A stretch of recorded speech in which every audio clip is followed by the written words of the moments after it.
Hi all, it's Thursday again. This is the Truth, Honour and Integrity Show. Hi all and welcome to the Truth, Honour and Integrity Show. My name's Thomas Williams and we've got a bit of a show for you tonight.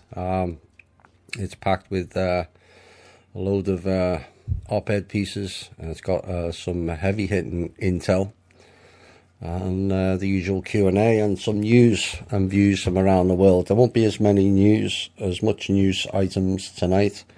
But there's a lot more in the second portion, be it the intel and the op-ed pieces. There's a few things I need to cover, and also some things that have come up in the news. Right, let's get underway with all the details about the show.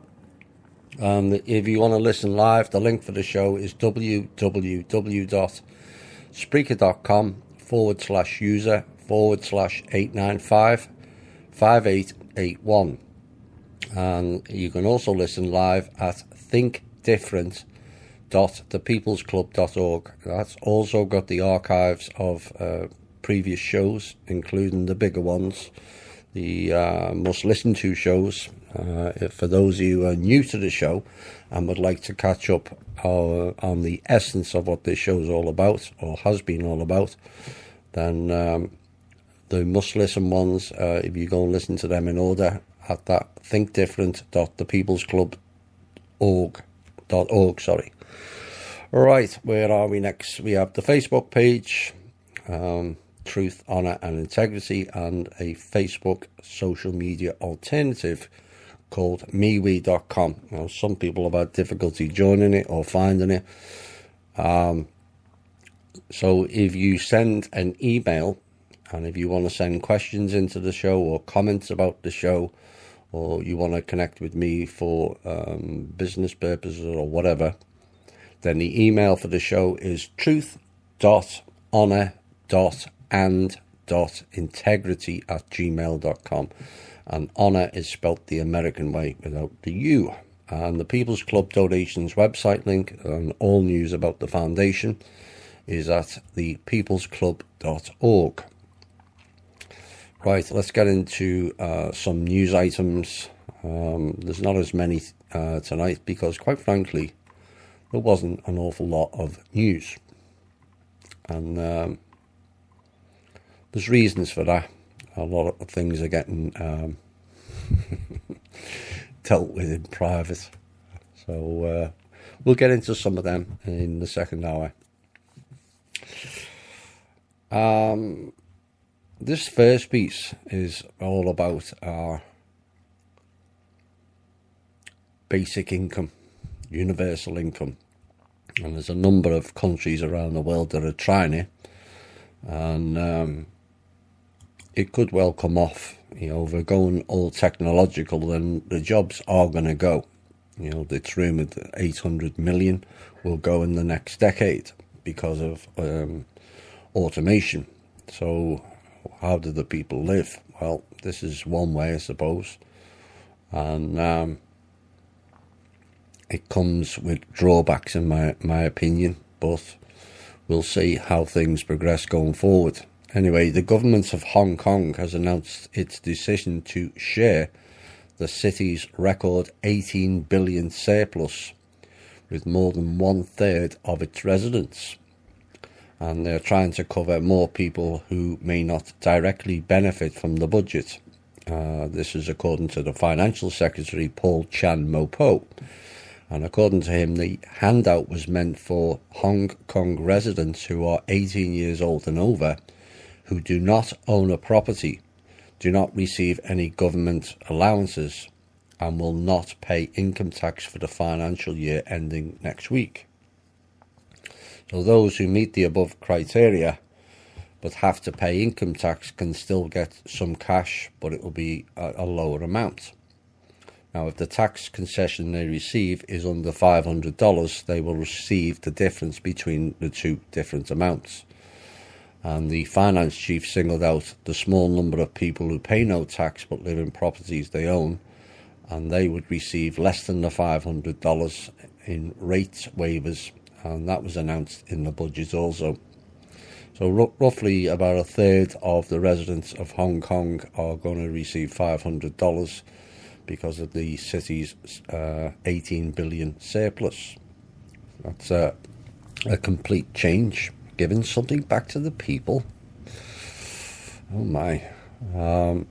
I imagine it's kind of upset a number of people who are working and who do pay tax, but you can't please all of the people all of the time, as we've so often found out. And the total handouts will cost the government 1.4 billion. So it's still way short of the 18 billion surplus, but at least it's something they're getting back. In Finland, Health and Social Affairs Ministry wants to try out a basic income scheme to test the impact of unconditional cash payments on work incentives. And the experiment aims to show if the measure can simplify the welfare benefit system and lower unemployment in the country. But the primary goal of the basic income experiment is related to promoting employment, not reducing it. And as part of the testing, which began last year, 2,000 randomly selected working age recipients of unemployment benefits will receive a monthly tax-free income of €560, which is roughly $600, instead of their current payment. And also, 4 cities in the Netherlands are also testing several variations of a model under a welfare experiment called See What Works. And there was a survey in Europe which supports the idea of a basic income paid to every individual to cover their basic needs. And according to the first EU-wide survey on the subject, and you'll find these figures rather interesting, the government would pay the same amount of money to each person regardless of whether they work, and 64% of people were in favour. Residents in Spain and Italy were most in favour of a basic income, with 71 and 69% saying they would vote for it. Now, interestingly, only 4% of the participants said they would stop working if they had a basic income. 4%. And just 7% said they would reduce their working hours. So that kind of flies against certain people and groups stating no one would work. I would think it would be more beneficial to the elder people, or older, shall I say, where they could reduce their hours. You know, there's a lot of the youth that's where employment has passed them by in many of the Western countries, and there's a lot of the older generation, 50 and above, who have worked all their life, and I think we largely have worked more than enough into the system, and perhaps it's time that the basic income is deferred to those people, and time for the youth, or the younger ones, the ones that have left school up to age 50 maybe. You know, you can all select ages, and everyone will have a different age span, but I think it's time the youth started putting a lot more into the effort into the system, rather than just taking it. You know, a lot of it's not their fault. You know, it's kind of set up that way. But I think it's time that we got the youth back to working again, and full employment, in my opinion. India is another one. The world's second most populous country is considering cash handouts to people in an effort to eliminate poverty. Smart move. China has already done this, and from what I gather, I think the last figure, if memory serves me correctly, they reduced poverty somewhere in the region of 40 to 60%. Russia's also doing this, and now India. It's the difference between the Raj, as they call it, which is the British part of India, and the ordinary India folk is it's really awful. It's rags to riches, literally.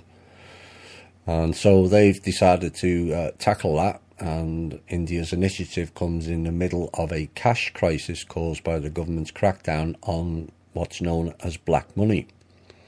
And the Ministry of Finance said it could replace the country's welfare programs with the so-called Universal Basic Income, which guarantees everyone all enough money to cover their basic needs. Now, the radical option of universal basic income may simply be the fastest way of reducing poverty, said the ministry, and the assistance programme will include a payment of 7,620 Indian rupees per year. And you might think that's a lot of money.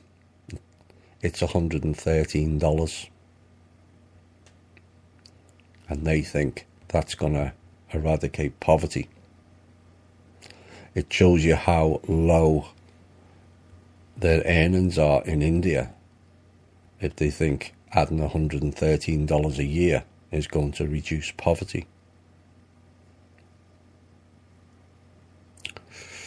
Anyway, according to the Finance Ministry report, India's national poverty level was 22% in 2011 through 2012. Which is a marked difference compared to back when the British ruled it and the Dutch with the East India tea companies. And back in 1947, when the country gained independence, the poverty rate was 70+%.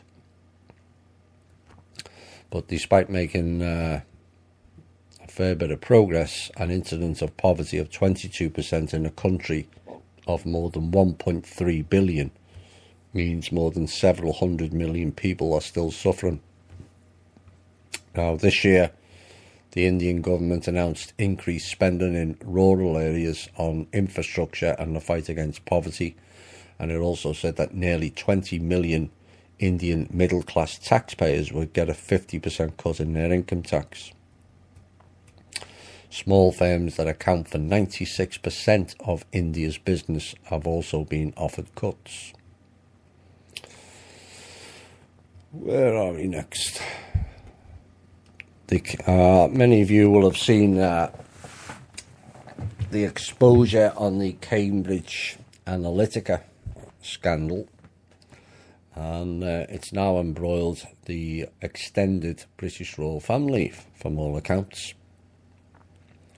And journalists have been investigating the shady deals of the consultancy firm, which has been exposed, that ties to the data company go all the way to the royals. Now, as things have developed, more and more links between Cambridge Analytica and the establishment has been revealed.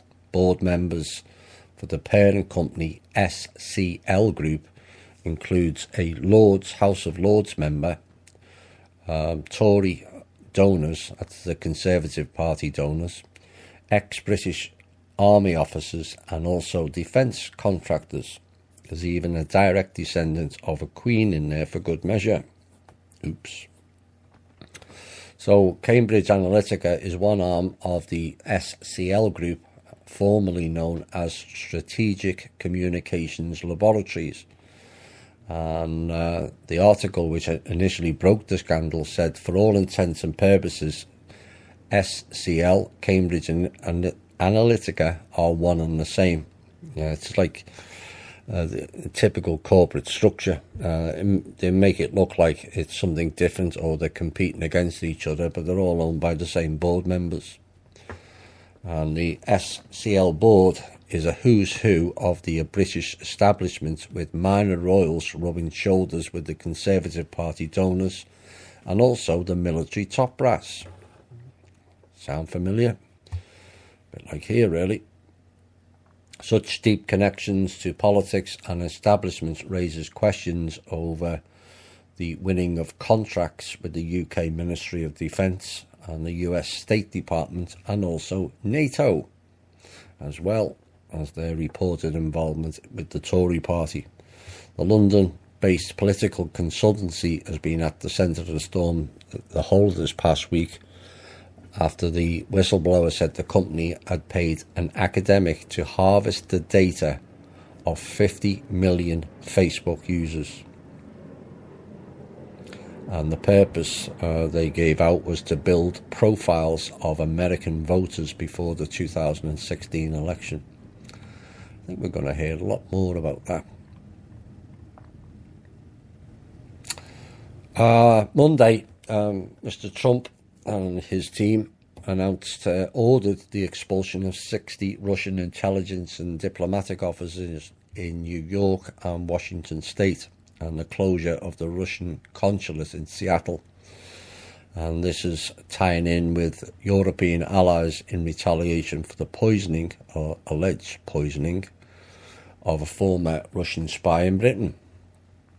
12 Russian diplomats at the United Nations in New York and 48 at the Russian embassy in Washington face expulsion by the US government for what senior administration officials described as covert intelligence operations that undermine US national security.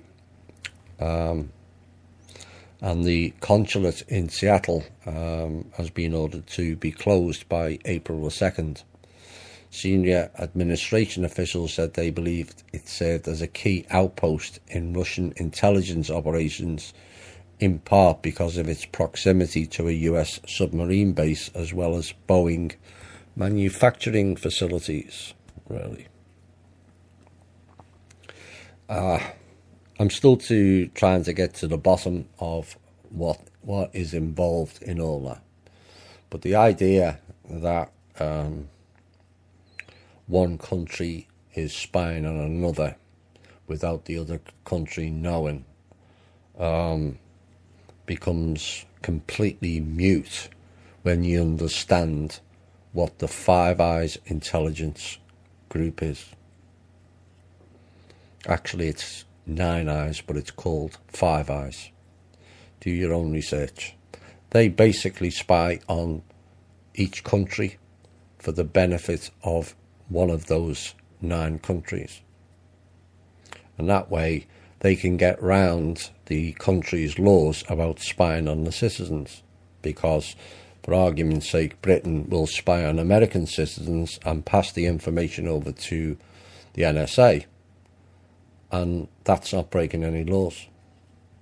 And America can spy on Russian citizens and vice versa. I think there may be a lot more to that than meets the eye. We'll get more when time is right. Where are we next? California. Massive hundreds, perhaps thousands of protesters headed towards Golden One Center in downtown Sacramento this week and blocked the whole entrance. This was the second time in a week. But it also prevented Kings fans from attending an NBA game as the protesters called for action in the latest police shooting of Stephen Clark. A few blocks away, a Sacramento City Council meeting intended to address the shooting and others like it quickly devolved into chaos, with council members leaving, police officers entering the City Hall chambers, and some protesters and pastors calling for the overflow crowd to show restraint. So it turned into a free-for-all. Obviously stopped the hearing, and things just carry on. Members of the public testified for several hours, lamenting what they called endemic racism among police and a lack of meaningful action by public officials in Sacramento for decades. The main spokesperson said, "This city is killing us and we demand economic equity and justice." That was said by the founder of the California Urban Partnership. But Mayor Darrell Steinberg, they don't half get about, don't they? I didn't say it, I'll get into trouble again. Adjourned the meeting about 8:25 hours early, saying he was concerned about safety. Yeah, go figure. How about the safety of the people? I would think that's more important. The problem is, I remember watching a documentary about the police, and as part of their training, I wish I could remember the name or what channel it was on. A part of their training is going into live events, only it's all done on video screen, and testing them whether they would shoot or not. And they set up a range of different scenarios and tested each officer as to when he would shoot and when he wouldn't shoot, who he would shoot and who he wouldn't shoot, or she. The surprising thing is there was no surprise that the white officers would shoot a black person before a white one. But the biggest surprise was the black officers also did the same. So that's not racism. That's just an internal reaction. You know, you would think, as many of the Black Lives Matter and all those other groups, they're saying it's inherent racism. And there is elements to it. There's no question of that. Antifa and black, you know, some of the Nazi groups, including the Democrats, they're all about division. But why is it that black officers consistently shot black people before they would shoot white people? It all comes down how we perceive people of colour. And this is where each colour, if you like, has to get their act together so that people are not frightened by walking down the road if there's a black person. We all have that fear when we go into certain parts of certain cities. If it's all a certain colour, people will avoid. I'm not saying anything what people aren't thinking. I had it back in Liverpool. Basically, the black part of the city in Liverpool was a no-go zone, particularly at night. Not only from the public, but the police wouldn't go in there either, because they feared for their safety. Well, it's up to the black people to be a lot more welcoming. And maybe not only white officers will stop shooting, but also black officers as well. You can't wield the racism one way and not the other when people of your own colour are more likely to shoot you just as much. See if anyone can find that documentary. It was rather interesting. Sad as well, really, you know. But some of the aggression from the black race has to be dealt with in-house, because it's putting out a vibe that's not only frightening white people, it's frightening people of their own colour.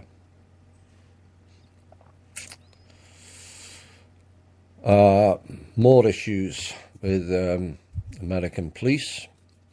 They shot dead this week an unarmed man who's walking in traffic with his trousers around his ankles, and his family are now screaming it was premeditated murder.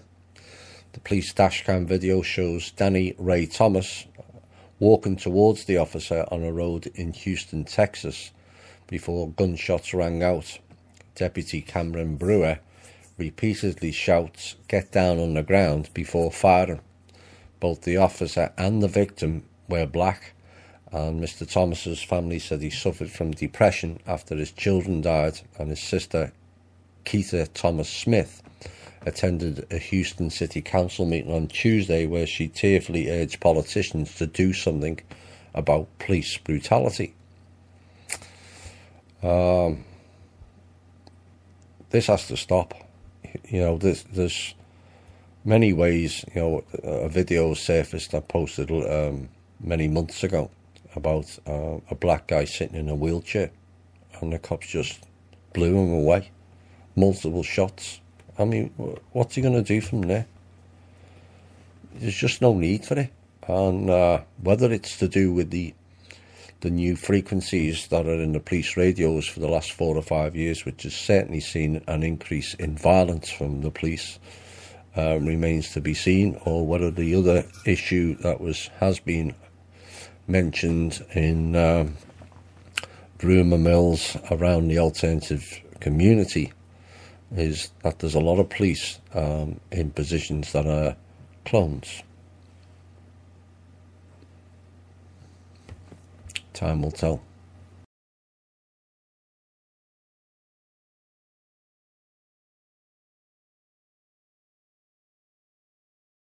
Mr. Trump announced the resignation of the Veterans Affairs Secretary David Shulkin this week and picked his doctor to replace him.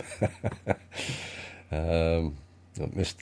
thanked Mr. Shulkin in a tweet, said he intended to nominate Rear Admiral Ronnie Jackson, who gave him his first medical as president in January.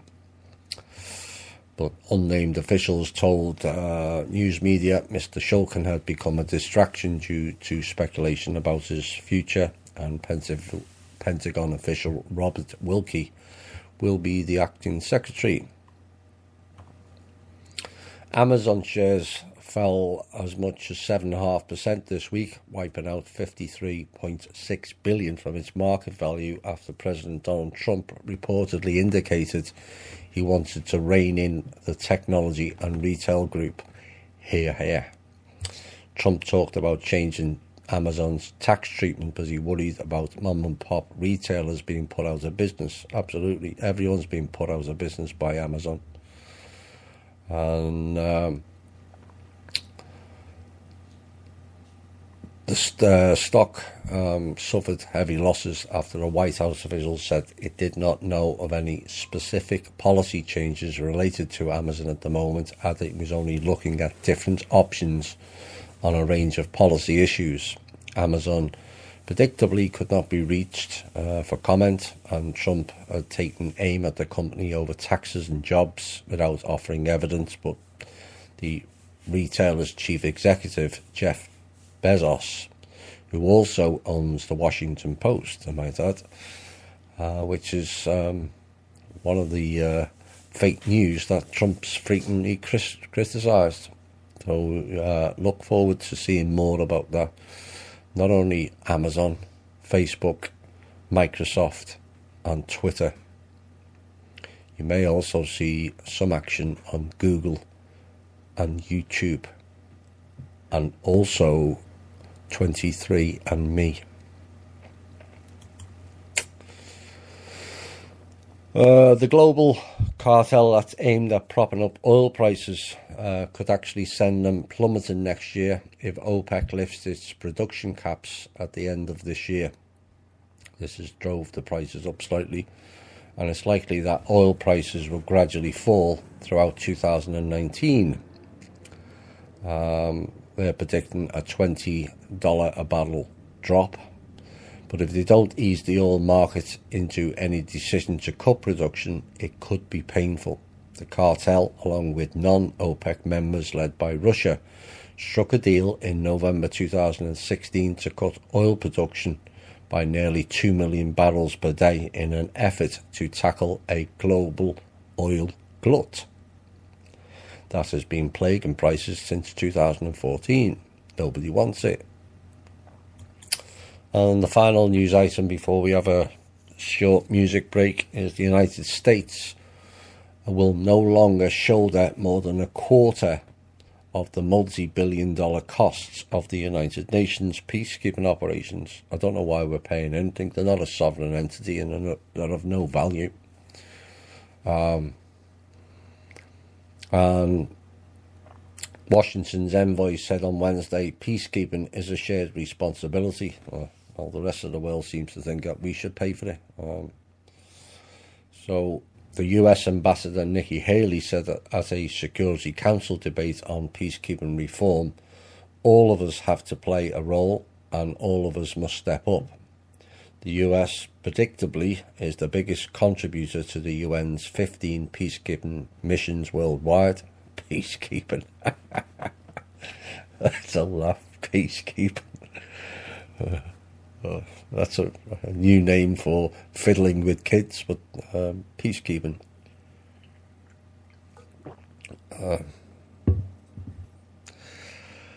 And Washington is currently paying about 28.5% of this year's $7.3 billion peacekeeping budget.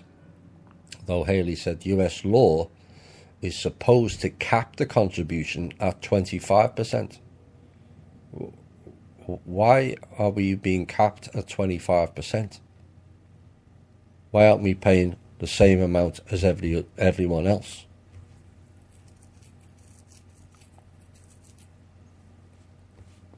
It's weird. It's us that's paying for it. The politicians aren't. You know, 7.3 billion divided by 209 countries. There's your figure. Why are we paying 25% of it? Or actually, currently, 28%. You know, when you look at it, the second biggest contributor is China. And that they pay just slightly over 10%. Why? China's got 4 times the amount of population than we have. So why are they paying 10% and we're paying 28.5%? And India, also 4 times our population, not even registered. So Miss Haley should go back and reduce ours to around 10% or less, not 25%. The US President Donald Trump has complained before that the budget and Washington's share are too high and pressed to cut this year's budget. Now the figures have been reduced compared to last year. We've actually saved 570 million, which is a smaller decrease than what America wanted. And we're only getting started, said Mr. Trump. Haley said when the cut was approved in June, it followed a 400 million trim from the prior year before the Trump administration. It's still not enough, in my opinion. When you got 2 countries with 4 times the population and we're paying for a quarter of the world, just enough of that. That and the other Nazi organisation, NATO. Right, I'm going to have a single song music break, and then we'll be going to be back with some intel and some interesting op-ed pieces as well. Let's have this. Hi all and welcome back. Right, we have some intel. We're still waiting on 1 or 2 things, but there's enough in this that will kind of give you a guideline as to how things are progressing.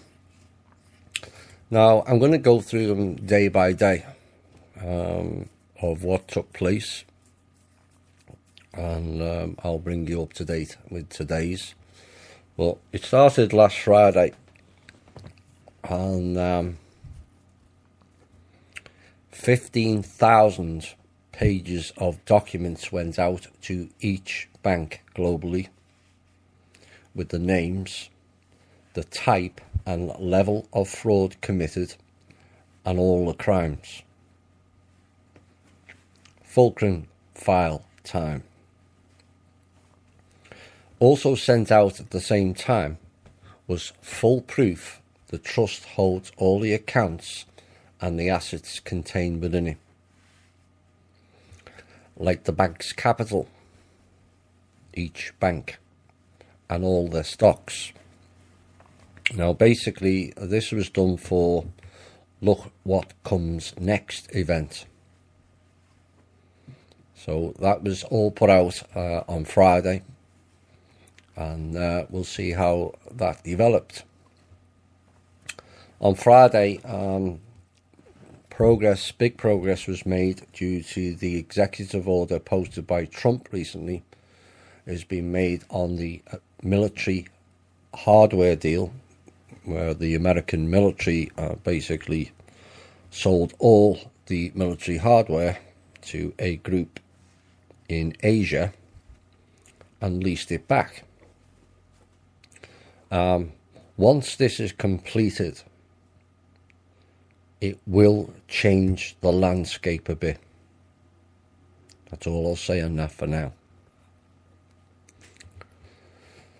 On Monday through Tuesday, the trust bought a load of gold, which is to be sent direct to the US Treasury.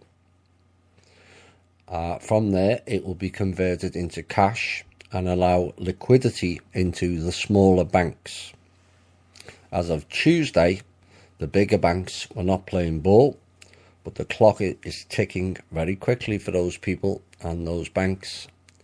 And the cash will be half private projects for the people and half for the Treasury and the government.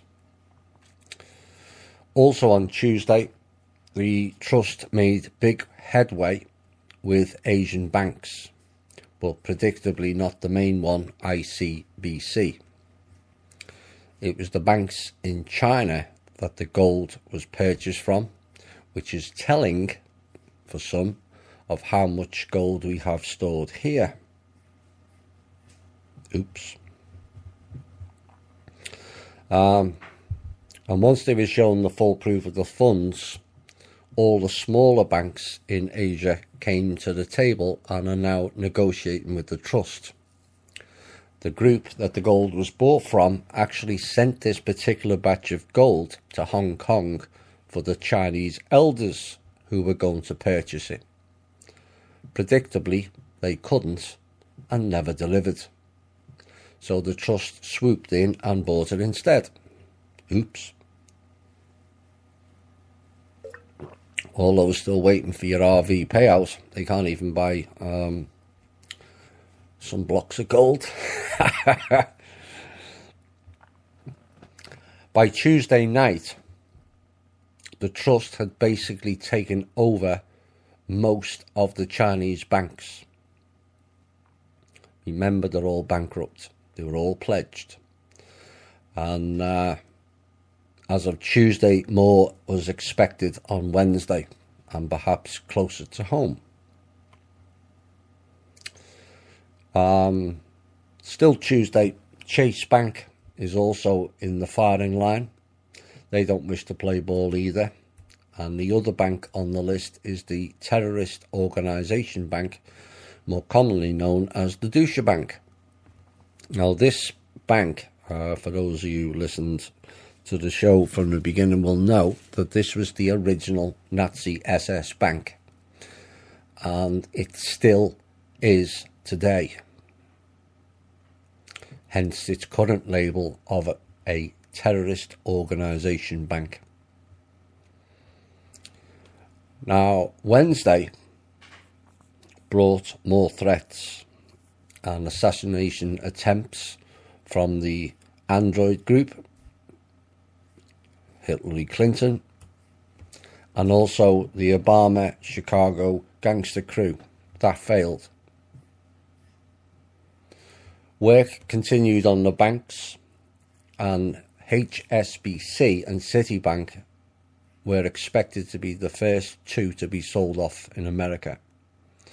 The Citigroup in particular held vast funds stolen from the former USSR, and this will ultimately be returned to them. Today came the announcement that Citibank is being divided up amongst all the former USSR nations, as it was funded by stolen money from there during the Cold War as a capital contribution. Russia actually owns 44% of Citibank. As it stands,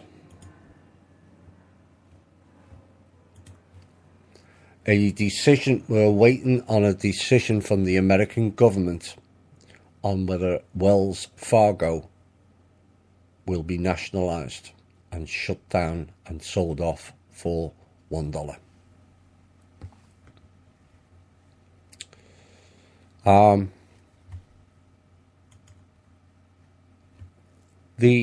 The gold bourse could signal certain things. It could mean a return to the gold standard. That's not been confirmed yet. It could also mean an end to the Federal Reserve and its currency. That has not been confirmed yet either. Now, what I will tell you is the Federal Reserve is basically a public display. That's all. It wields no power. It can't print currency and can't dictate anything. Now, the reason it hasn't been officially shut down is because of the last UN General Assembly meeting. You know, and this is why I get annoyed when the American people are paying 25% towards the UN. Because during that particular meeting, the UN threatened to unleash biological weapons in any country that moves publicly. So that is some of the things that needs to be addressed before certain more visible public outings and firings is delivered to the people. But the Federal Reserve is just a public showcase. It's a bit like the Queen of England. She has no power anymore. She's just a public showcase. And there's a lot more of that type around the world that we haven't been informed of yet. Now, with regards to Wells Fargo, just got breaking news. The government accepted the offer of the $1 and the stock has been transferred over by Wells Fargo. They said they needed a few days to figure out how much capital they're going to need to restock the bank. So for people who have got accounts in Wells Fargo, it will not affect you. I will repeat again, it will not affect you. None whatsoever. But the government just needs a couple of days to be compliant, and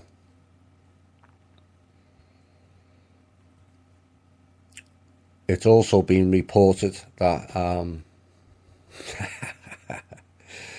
that many are being fired at the main office in Wells Fargo.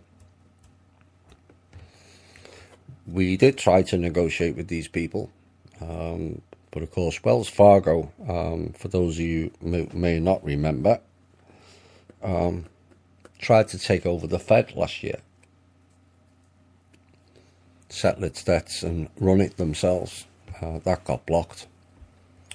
But there's been a lot of firings in many head offices, and that was due to the Fulcrum files being released on Friday, and the 15,000-page report sent not only to banks but also intelligence agencies worldwide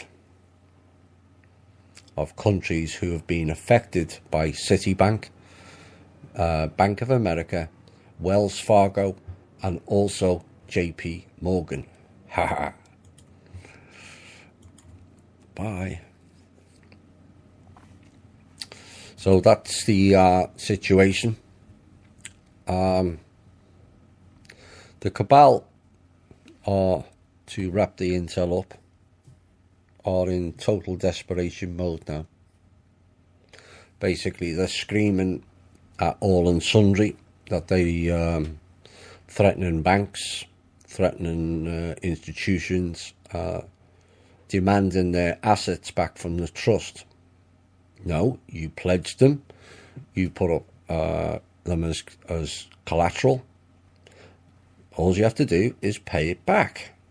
But you have no intentions of paying it back. And so the debts got called in, which they can't repay. Because literally they've got no asset base left to leverage. None. Zip. Nada. Like zero. You see, sometimes when you gamble, you lose, and you just lost. So in their desperation this week, they tried to put Kim on an FBI wanted list, except that list doesn't officially exist. It's more bullshit. And this was to try and prevent Kim from opening banks and delivering the trust funds. And they also sent memos to all banks saying that the trust money belongs to them, all of it. Really? No, you don't own nothing. Zero. You know, hello, McFly. No understand, eh? The pleasing thing now is all the ones that they threatened with the memos, every one of them ignored them. Massive change. That means people are not frightened by their threats anymore. It also means they know who the trust belongs to, and they also know where it's going to as well.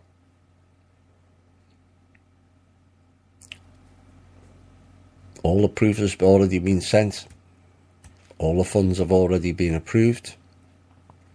So then they decided to put a bounty on Kim's head again. I wondered if they've even got the money to pay it. They're that short. Good luck with that. To those who wish to play that game and play bounties on Kim's head, you will face the same fate as the others who played that game recently. And for those that played that game, here's a song for you. Hi all and welcome back. So that's the state of play. There's obviously a lot more. There's obviously a lot more I could reveal, but I can't at this point. Things are progressing rather well on all fronts. We're rather close resolving the military hardware deal. And close to many things at the moment. Things are kind of on a knife edge, but they are going rather well, hence all the threats. And let's get into some things I want to cover. And a whole heap of stuff I'm going to cover today. And some of it you'll find rather interesting. So, here's a name that you will not be familiar with, and you can get your research heads around. There'll be a number of pieces like this tonight. Lisa Barsoomian. Now, as I said, most won't be familiar with this name, but I recently gave out a number of names to watch out for as potentially on the "You Are Fired" list. Now, one's already gone, Mr. McMaster. Another one on the list is Rod Rosenstein. And Lisa Barsoomian is his wife. Word of warning: beware the females connected to top politicians. Most are agent provocateurs. Now, Lisa was an attorney for the Clintons, go figure, and represented Bill 40 times and Anne 17 times.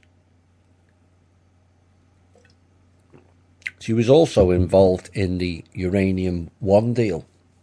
Oops.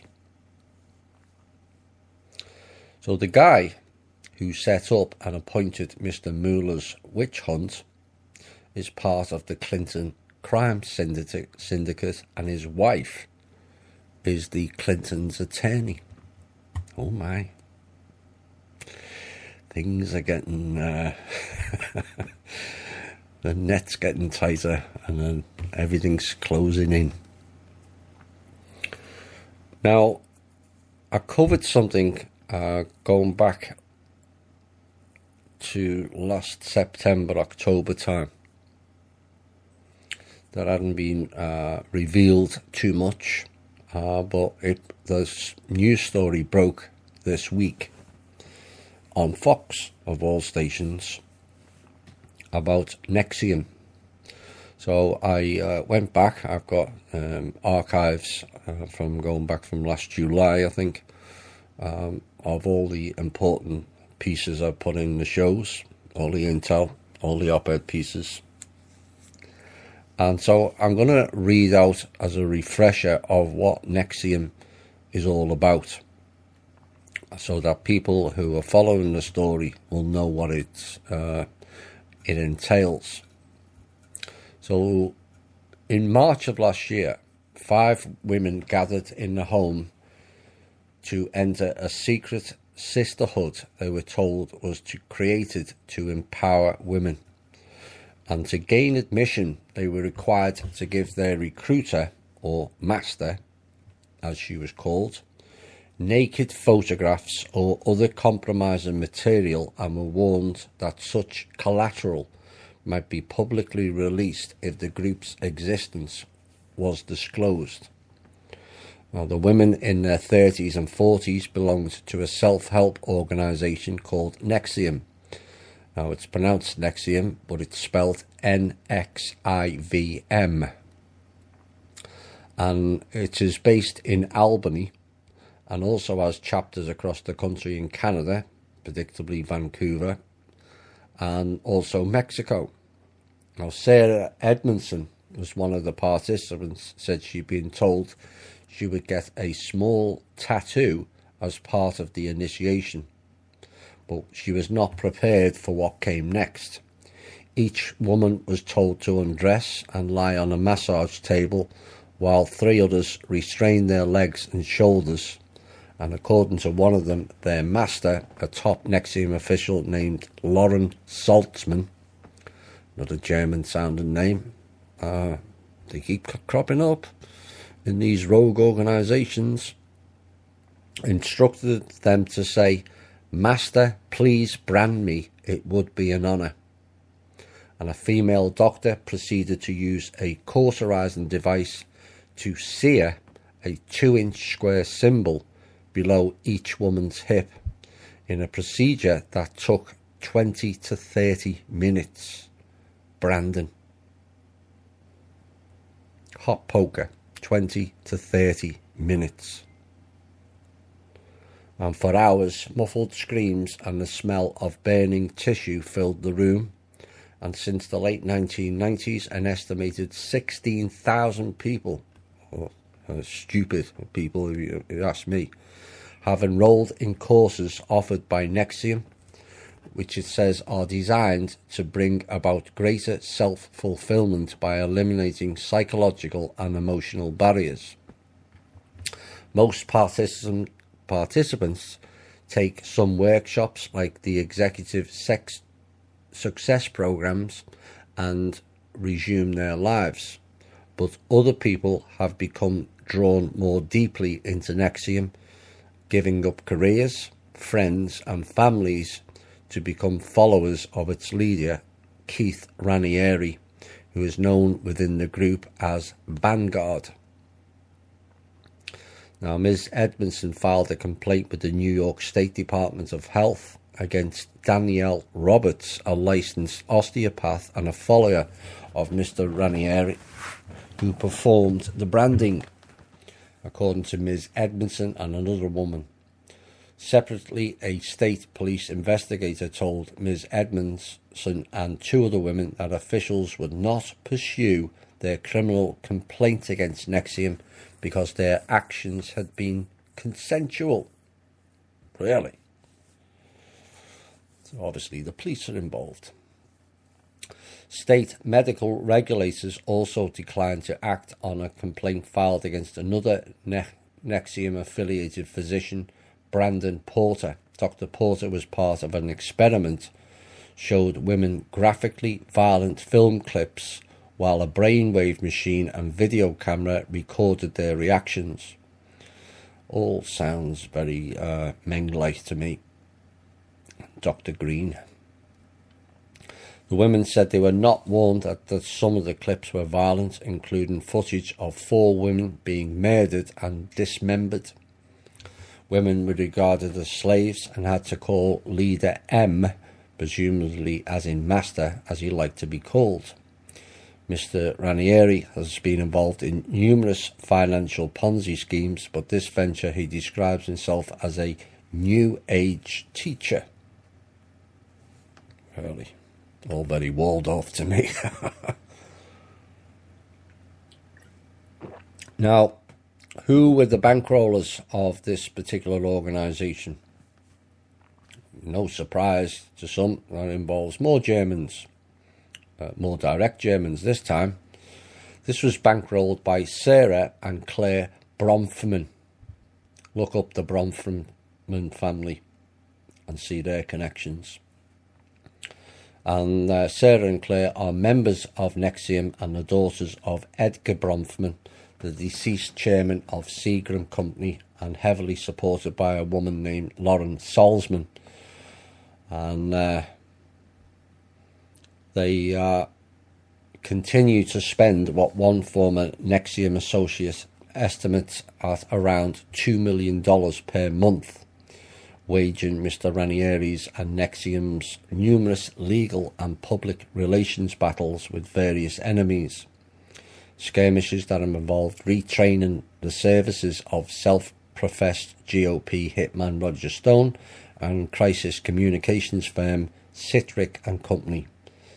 And they're also involved in funneling hundreds of thousands of dollars to politicians, including, go figure, Hillary Clinton and Mike Huckabee, and contracting a series of aggressive private investigators to carry out a bizarre array of schemes, like an ultimately abandoned attempt to assassinate the anti-cult activist and deprogrammer Rick Ross. Mr. Ranieri also commissioned studies into establishing a sovereign country. Another former NXIVM consultant said, according to that consultant, the Bronfmans at one point wired $500,000 on behalf of Mr. Ranieri to a pair of purported ex-CIA agents, go figure, in an attempt to smear a NXIVM member who had committed suicide.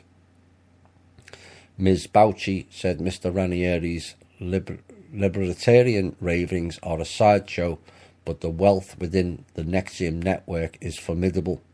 It includes former Enron executive Stephen Cooper, Black Entertainment Television co-founder Sheila Johnson, former US Surgeon General Antonia Novello, and actress Goldie Hawn.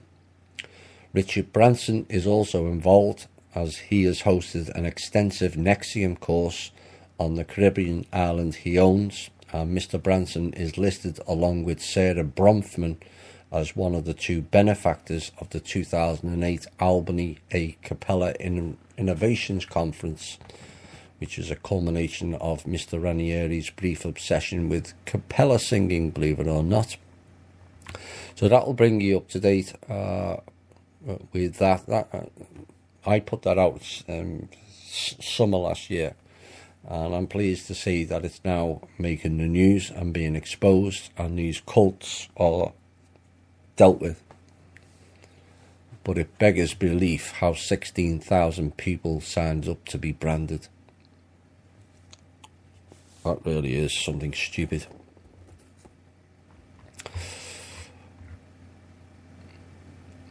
As mentioned earlier, this is a short piece, but you'll find these names will come up more regularly. Sergey Brin, the co-founder of Google. What's his connection? Well, he married Anna Wojcicki, who's the co-founder of 23andMe. And her sister, Susan Wojcicki, is the CEO of YouTube. Watch those names. Parkland.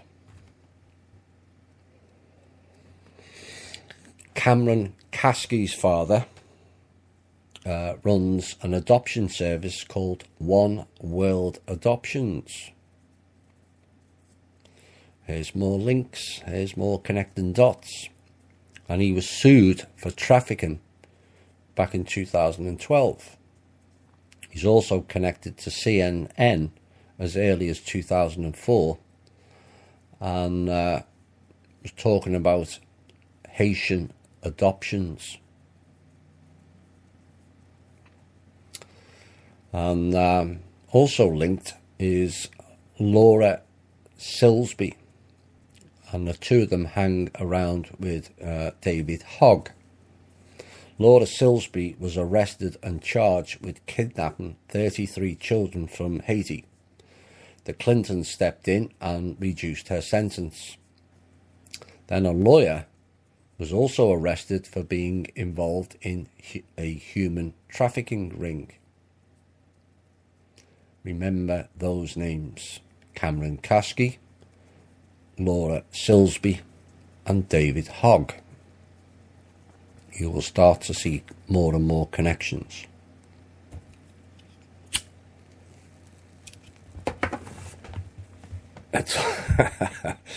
It's all closing in now. Where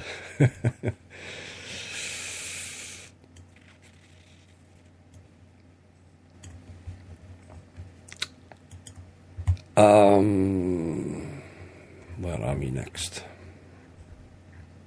Those pieces are a bit longer, so I'm going to do this piece, which will have another music break, but it fits in and it gives my throat a chance to rest as well. So the fake news got their titillation drama show rolled out this week when Stormy Daniels, looking like she's just walked out of a Monarch program. For those of you not familiar, look it up. Monarch program. It's nothing to do with royals. It's one of the agency's MK Ultra style programs for females, particularly blondes. There's a number of Monarch program people within the alternative media who do shows. I'm not going to say any more. So she says live on air she didn't want to sleep with Donald Trump, but then had sex with him anyway. Really? Which was consensual. So she didn't want to sleep with him, but she did, and then it was consensual. And then she was paid what she said in the short clip I seen, because I didn't watch all of it. Well, she was paid a low sum of $130,000. $130,000 for sleeping with Trump. Nice earner, that. But what has been overlooked is Stormy Daniels has got close connections with the Clintons. She's been with Mr. I can't keep me penis in me trousers, Bill.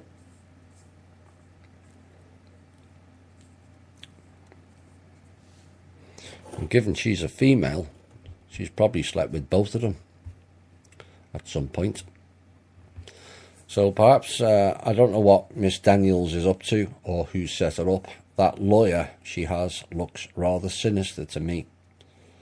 It'd be interesting to find out who or what he is. For those of you who've seen him, you'll know what I'm referring to. Very dark. But maybe that I've given Stormy Daniels as a porn star, maybe she should make a porn movie out of it and call it Trump and the Tramp.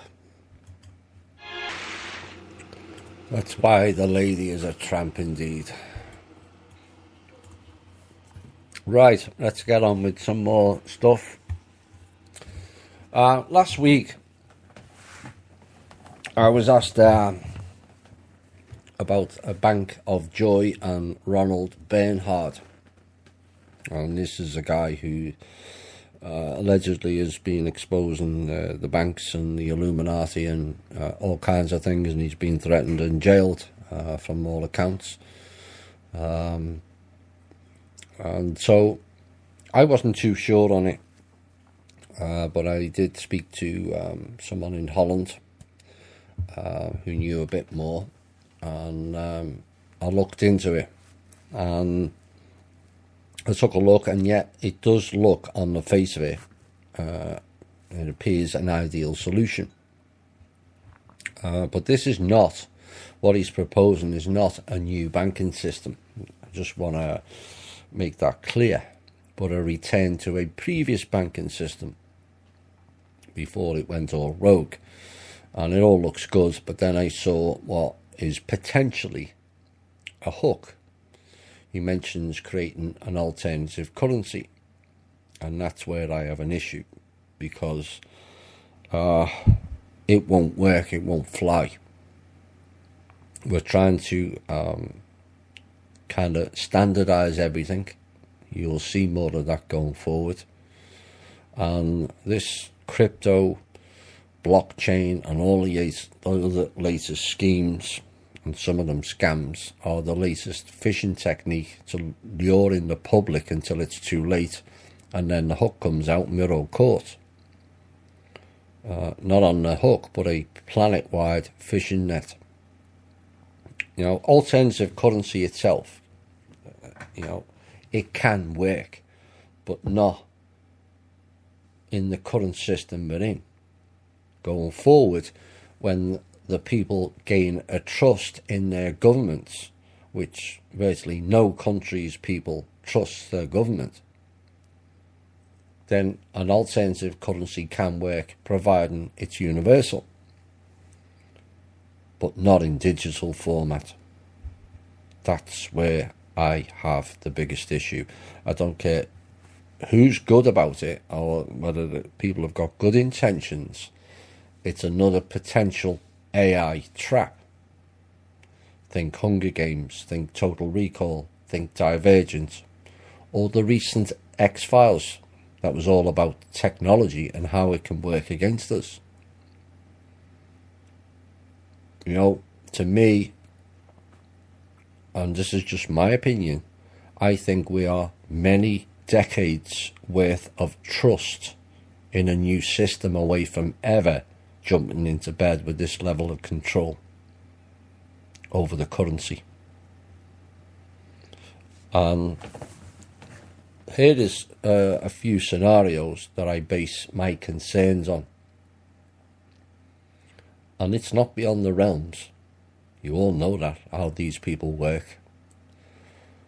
The world goes cashless, and all you ever have is based on the internet or on your phone or on a card.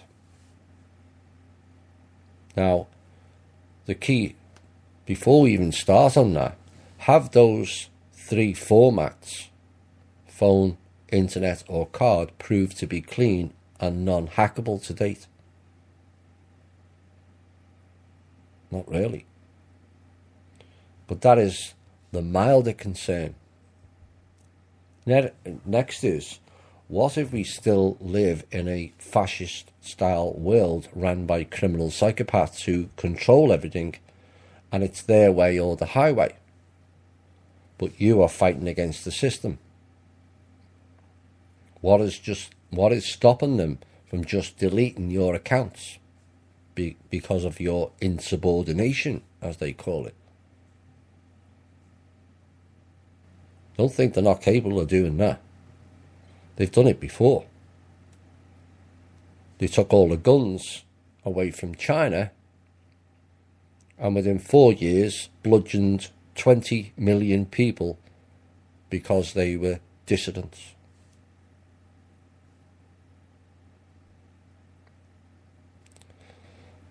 Look at how many whistleblowers, how many scientists, how many holistic medicine people, or anyone daring to question Android. They've all been obliterated. But even that's not the worst scenario. Worst would be what happens if they turn around and put us on a universal basic pay income, and also on digital with no cash, and say you can only access your accounts, or wallets as they call them, via an injected microchip. Now you know why I warn about the universal basic income. These people are desperate to put everyone microchipped. Now, do I think going forward we're all going to get microchipped and live in a fascist world? No, I don't. But we always have to warn ahead of the dangers. Instead of running blindly into things, you have to think momentarily in the mind of the psychopath. You know, you could see a scenario like the flu jab, where there would be adverts all over the place. Come and have your chip installed and we will give you a $200 food credit chip. Or here's the latest iPhone 96 or whatever number it is. You can have 50% off, or sign up early and the phone is free. You can just imagine all the synths clamouring for that. You bet they would. All too easy to get humanity to queuing around the block like a real Black Friday. And where would it leave us?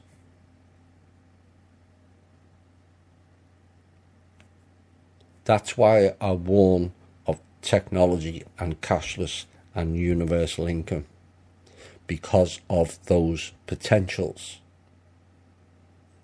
Now, if house cleaning goes ahead as expected, those concerns will go away. But I would still warn that we need to have a number of decades of trust in how the new system is going to work, and the governments, before we go anywhere near that.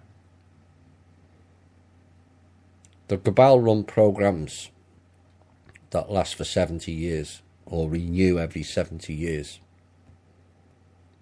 I'd hate to think that we would get started and jump into that 70 years down the line. Now, a lot of us won't be here, but that's besides the point. You have to warn the next generation. And if you think all that's kind of fear-mongering, try this next story on for size. British scientists this week think DNA could be used to solve a global problem. Where to store all our data. See where it's going? They have developed a technique to store computer files on DNA code. This is another of the issues I've mentioned previously, where I've warned about all things for convenience. Yes, it would be easier, but what are the consequences of that convenience? We have to stop going with the convenient mode and think about what can go wrong with it. And I can hear many going, well, this will make life easier. Well, yes, it will, if you don't see the hooks contained within it.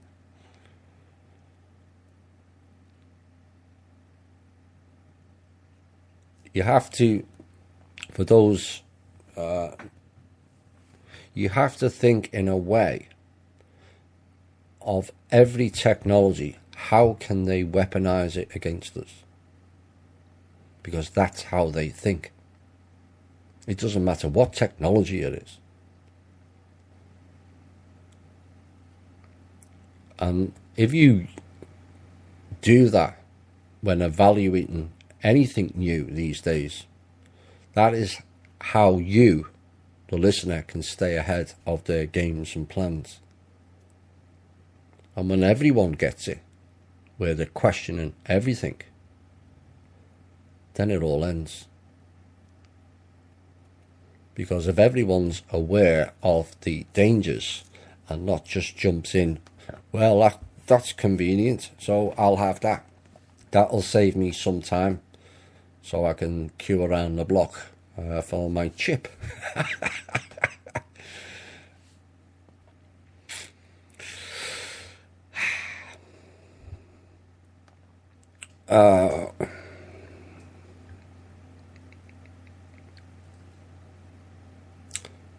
Let's do these pieces. I've got a couple more long ones and a couple of shorter ones. Let's get these shorter ones out of the way. One of the most curious things that's going on currently about so many people is that, and this needs to be addressed on an individual basis going forward, as in my mind it's become a bit of an epidemic, and it poses a serious concern for us all going forward. People ask for proof on a vast range of things, and no matter how much is given, it's never enough. We announced sovereignty. That wasn't enough. Pedogate breaks from conspiracy theorist in theory in the alternative media to mainstream media reality, and arrests are made, but it's not enough. 33 governments announce ET disclosure and hand over the files to the public, and that's not enough either. Because people are still asking for, and at worst, paying for disclosure. They've already had it. When is it going to be disclosed, they ask. Why? People who have had ET encounters asking, when is ET disclosure? Do people not see through their own boxes that they have created that is blocking the very disclosure they are demanding? And unless you remove your own boxes around you, disclosure will always be lost on and to you.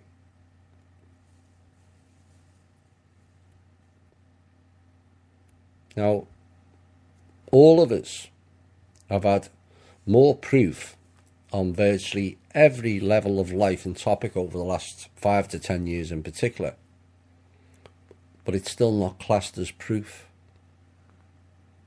So the question is, like the question, what is normal? Perhaps the new question is, what constitutes proof to you?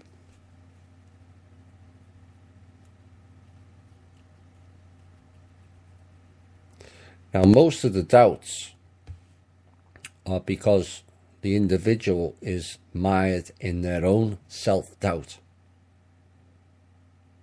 Like the people who have had visitations or encounters with certain off-world entities. Why are those people asking for disclosure? That was your disclosure. A personal one. More than likely an uncomfortable one, but it was still disclosure. But they're still demanding proof, proof, proof, and more proof.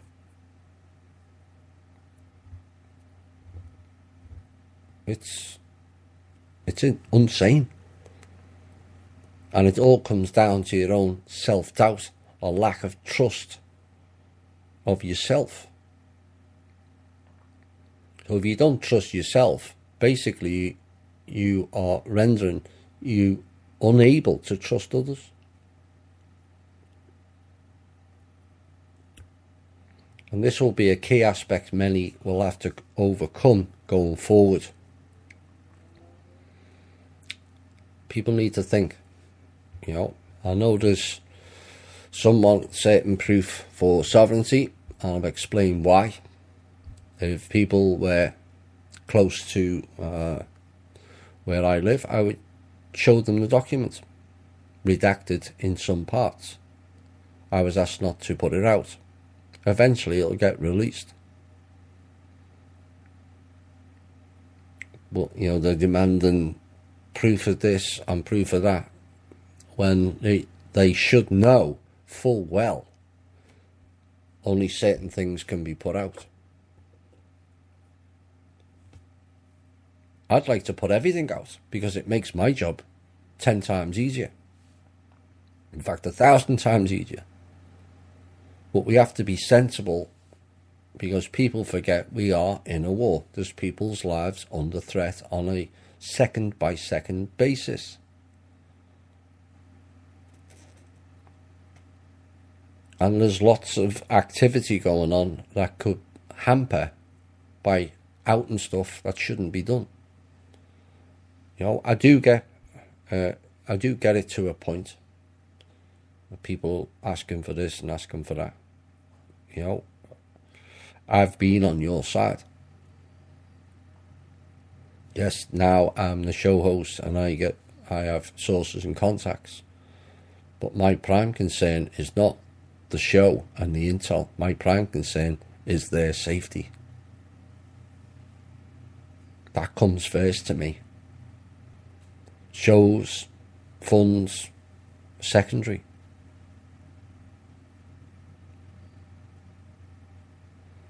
But people really need to look at themselves as to how far they, you know, it's like we announced the sovereignty. And people said because it was only on the alternate media, it's bullshit. We need an announcement on the mainstream media when all of us have all trashed the mainstream media, including your president, as fake news. So why would you put a sovereignty announcement on fake news?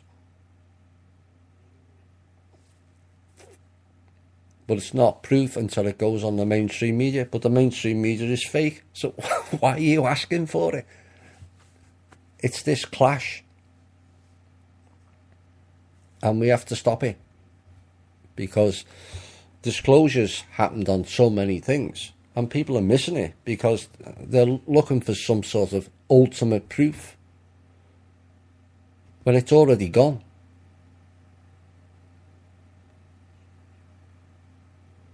You know, what would constitute, to the people who are asking for ET disclosure, what would actually constitute proof to you? CNN announcing it? Clinton News Network? Really? Fox? MSNBC? Ancient aliens? And their drip-fed, distracting type of disclosure? Where it's only a possibility and not defined as being real. What if, no what if about it, it's already happened. Long time ago. You've got a plethora of entities running around the southwest of America, causing all kinds of havoc. But What do they want? Them all to appear on national TV and with Kathy Griffin or something? It's ridiculous.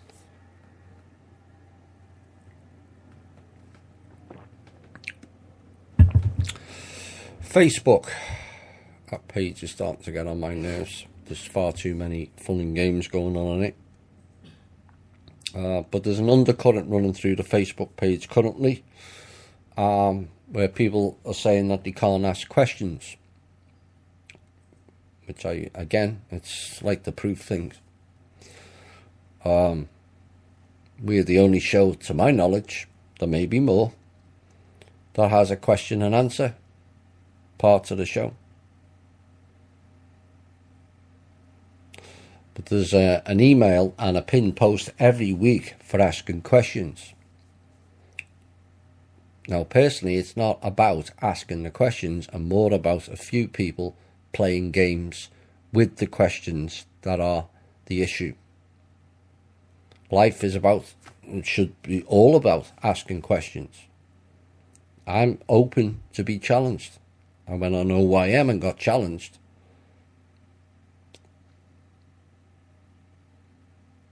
and this is why we have it in the show, because it ensures accountability that I've said before too few others in the community allow. They seem to get away with saying all kinds of BS and get away with it. And yeah, I get pulled up on bizarre things that was not what was stated or said in that particular way. Wonder why that is.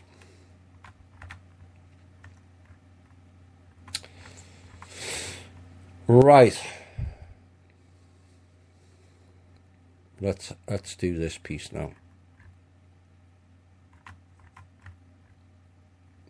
March of Our Lives. That's been right through the news this week. All about gun laws, allegedly. Except it's not about gun laws at all. It's all about people control and decimating all of our remaining rights. Period. Now, that is bad enough. But women and children mainly are being used like wind-up puppets to force public opinions. And in this person's opinion, it's all very reminiscent of Nazi Germany. Some won't like that comparison. We had complaints about that recently. But it is what it is. Go and look at the rallies when Hitler was and the stormtroopers going around. It was all women and children. Nazi youth. And people often wonder how a whole country like Germany got behind a dictator and advocated genocide. And other Western countries all say, well, it won't happen here. Well, my answer is, hello, McFly. It's already here. This country, before, during and after Operation Paperclip, was overrun by SS psychopaths intent on global domination, and this country has been used as the vehicle by which to achieve that. And yet you mention Fourth Reich to the average American and most will sneer. That can't happen. Hello again, McFly. It already did. And yes, it can. And the reasons being is when you've had 3 generations of being taught at a level where your only choice is servitude and slavery, and education as they call it, then you realise when you look up the etymology of the word education. Education, 1530s, original meaning, child rearing, Also, training of animals.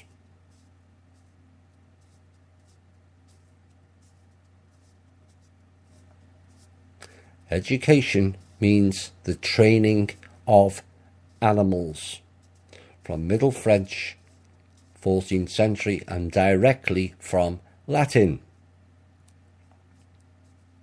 So we've sent our animals to a school, and the etymology of school, which means to educate, to reprimand and discipline. Sounds more like a prison to me. Of course, school also applies to a group of fish. So you have the maritime law rules again, like birth, canal, water.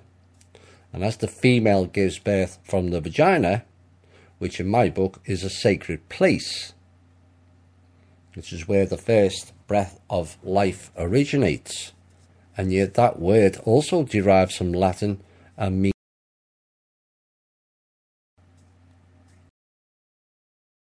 knife, sword, dagger, or a weapon. You can't make this stuff up.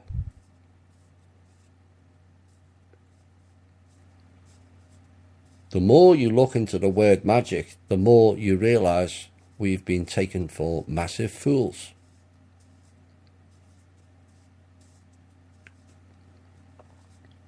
And what you'll find is that most of the negative terms all derive from Latin. And it's my understanding that Latin is Draco in origin. Fitting, methinks. So that is how you gain a whole population to just go along with the program. Fourth Reich. 3 successive generations, bordering on 4 now, where the education, as they call it, means the training of animals.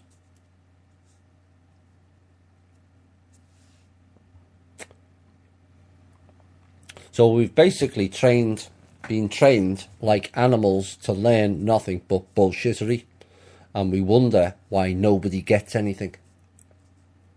Then on to the next stage of life, of being sidetracked with goals to rise through the ranks in employment, where everyone stabs each other in the back to achieve what they are deluded into thinking are your own goals, when in reality it's only making them have more control over you. Seducements of higher ranks, whether it's sleeping with the boss or kickbacks or you name it. You then, having trampled all over other people, knowingly or unknowingly, to achieve your single-minded goals through your employment, you then have some money in the bank. Except the start of the takeover of America was back in 1913 in the Federal Reserve, and the famous Rothschilds quote, "Give me control over a nation's finances and I care not who makes the rules." So they create policies of boom where everyone feels happy and have money in their pocket. They borrow more money to achieve a certain status called middle class. Like that's the be-all and end-all of life and goals. Then when sufficient people have borrowed, these same people crash the system and reclaim all your wealth back off you. Breathtakingly clever and breathtakingly simple, and yet so few can see it. Why is that? Because of your education. You were trained like an animal, where you are left totally unable to see through the or any illusion. Those that did at an early age, who saw through the illusion, were targeted by the same people you are trying to warn. Parents, teachers, or people close to you.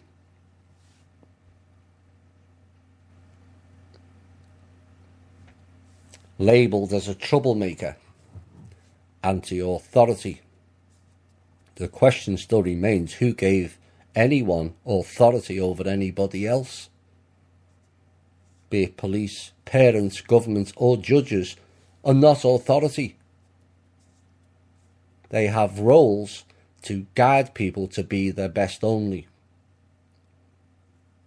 We have forgotten that far too easily.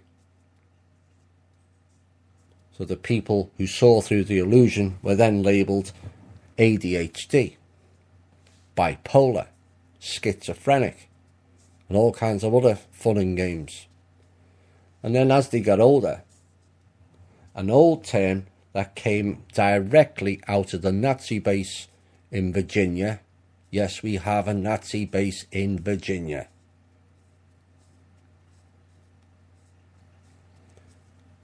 Called the conspiracy theorist. Came right out of Langley. And those who saw through the illusion are cast out to the fringes of society like some modern-day leper.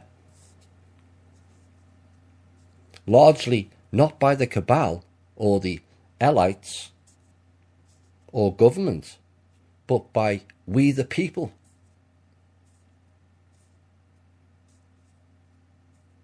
It's extraordinarily stupid that we the people have bought into.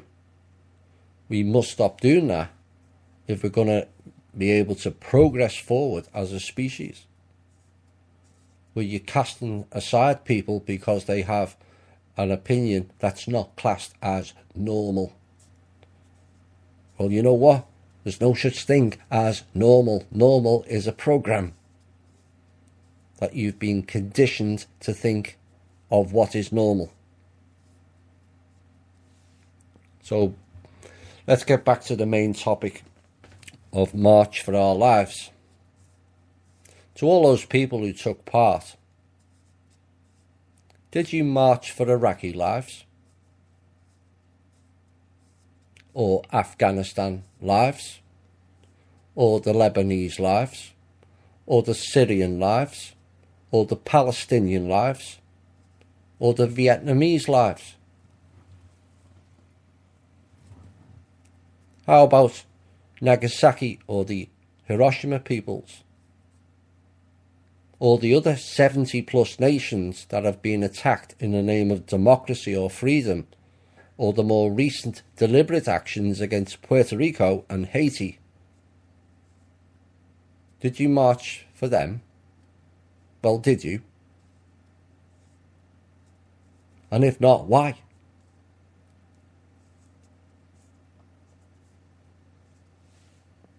Have you marched for the ban on cell phones for kids?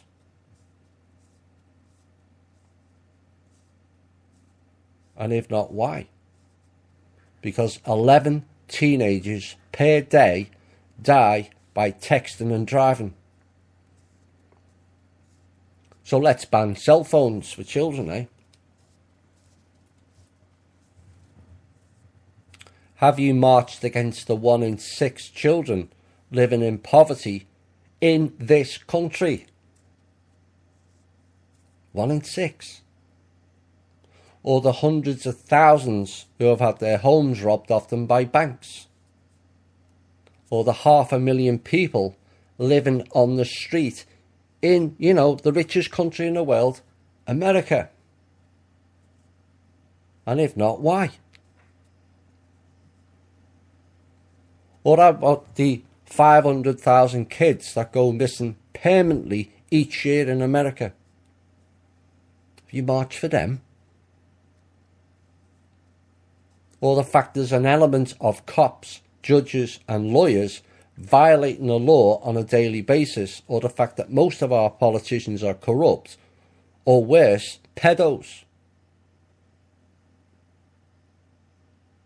Have you marched against the Hollywood fiddling with kids?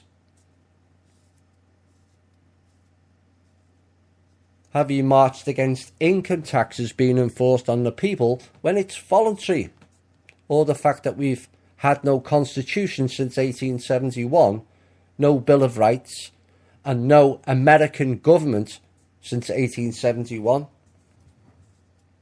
Well, have you?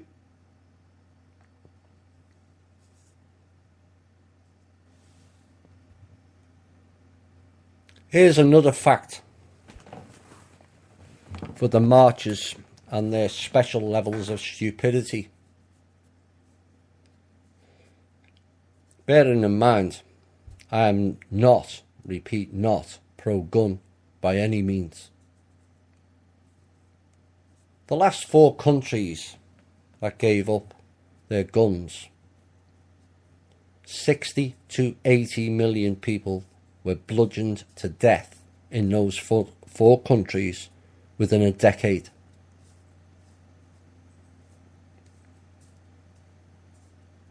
Did you march against that?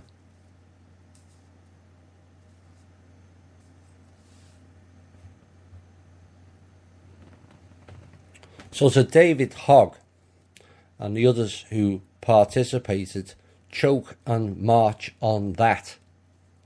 60 to 80 million within 10 years. You stupid, Nazi, agenda-driven, slavery suit-wearing, programmed, mind-controlled zombie synths. Guns are not the problem. Non-learned synths are. And for once, marchers, for once in your life, do something useful and see through the illusion that you're creating. And this song is for you. That was Creed, and Who's Got My Back Now will be an important statement that going forward. And the alternative media's kind of fallen apart. It was kind of predicted on this show, which tends to upset some people in the community, but it is what it is. You're all seeing the evidence now of the depth that was warned as far back as March 2016. But I've been getting some feedback from people in the community, and there seems to be a common theme of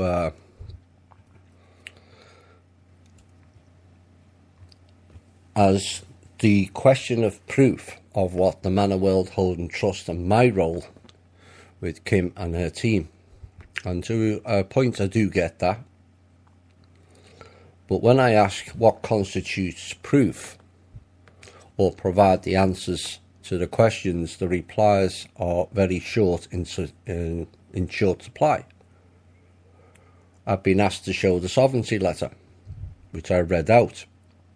Now this document, I have the full copy of the original, and whilst, like I've said earlier, it would be easier for me to release it and show proof, this document contains sensitive information that at this point should not be made available to the public.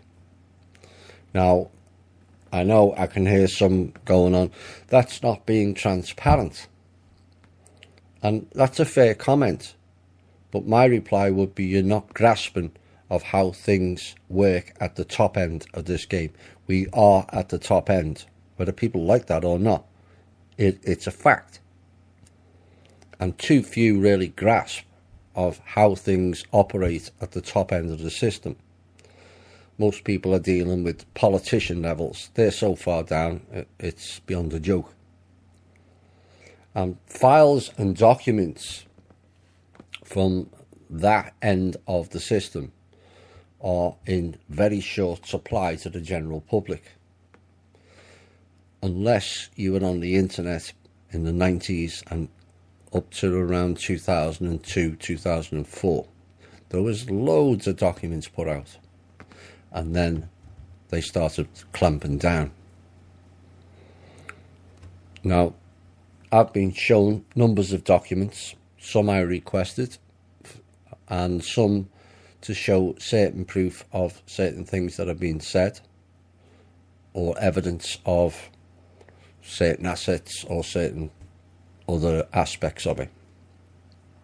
Why have I been shown? Because I am the conduit between the public and the Man of World Holding Trust and Kim. And the question is not whether you trust Kim, but do you trust me? A few things that has cropped up by speaking to various people is, why is Kim in that position to begin with, and why is she on her own? And the answer is because she has 25 years at the very top end of banking and is familiar with all the formats of it, be it currencies, stocks, you name it. Now, the trust has been ran against we the people for thousands and thousands of years. And what must be made clear is, one, there is very few people familiar with that system. Two, even fewer people with the banking experience to know about it. And three, even less who wish to turn the tables on the elites and hand the funds back to the people. People need to think about that before you start asking leading or pointing questions. Kim literally puts her neck on the line to go up against the whole system of control. Very few outside of the system have seen the real control system. It's not on the internet, I'll tell you that for nothing. I was shown it and it is staggering.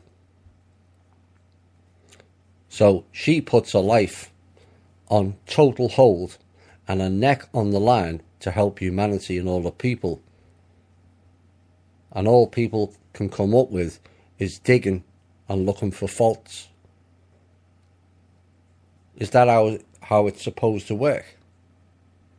And you wonder why there's so few people who will put the neck on the line and do anything for humanity. You wonder why so many people fall by the wayside. You wonder why things take so long. But not only are they attacked by the elites, but the very people she and the team is trying to help. She's linked with this group and that group, or some family. Really, that's poor and narrow thinking. Of course she was linked with different elements. She was in the system. She told you that on the show. And stepped out of it. Do any of you have any idea how difficult that is?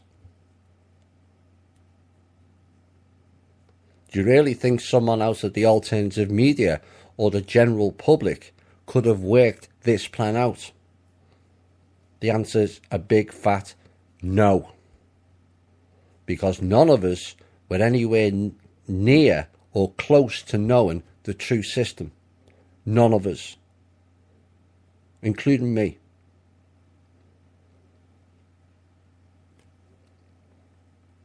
This plan could only be done from inside the system, and she and the team have brought it to its knees. But instead of being thankful, no, we have people who are prepared to pick holes in everything. And no one's saying questions shouldn't be asked. But most questions are not looking for more clarity, but to dig holes in it, look for faults in it. I know that will upset some people who have been quietly digging into things, linking her to all and sundry, whether it's Mana Crypto or some royal dynasty group, this family and that family, all of which is designed to prove her wrong. What I'm not seeing is people searching and digging for proof that it's right. It's funny that, isn't it? Well, actually, it's not.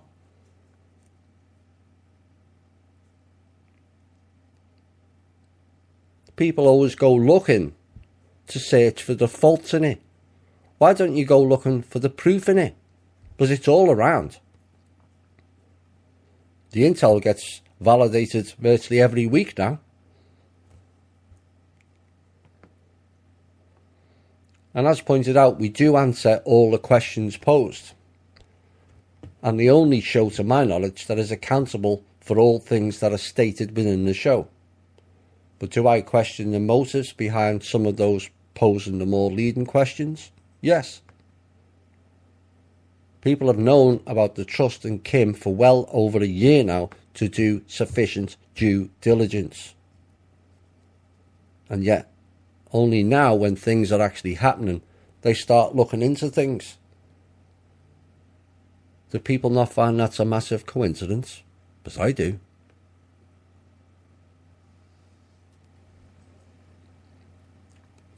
And people in the community have questions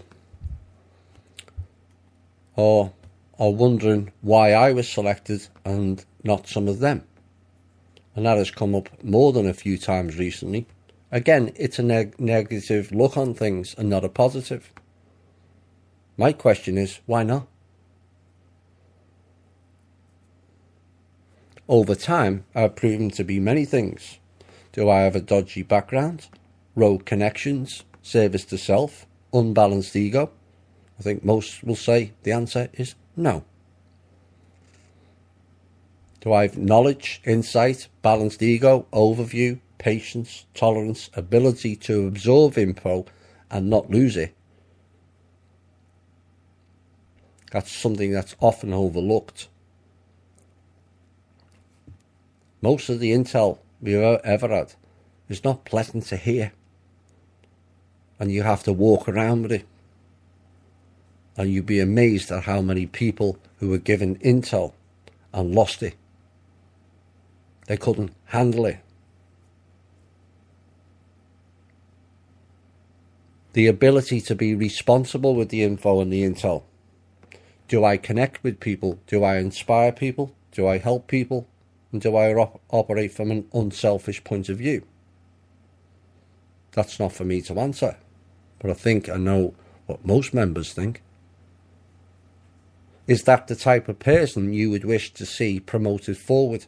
Whether it's part of the Manor World Holding Trust or anything else positive?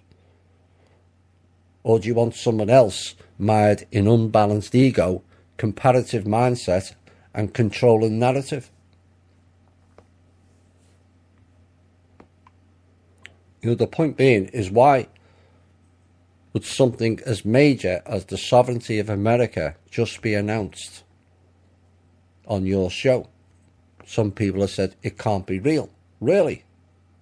Like I said before, have you forgotten we have a mainstream media who tells repeated lies, spews propaganda, and is 100% cabal controlled? Do you not get it? This is something I stated the very first show of what has been done. Thinking and acting differently, is it not? So we did something different. We announced a major announcement in the alternative media. Forget it was my show or our show. It was announced in the alternative media. And what was the response? We need an announcement on the mainstream media.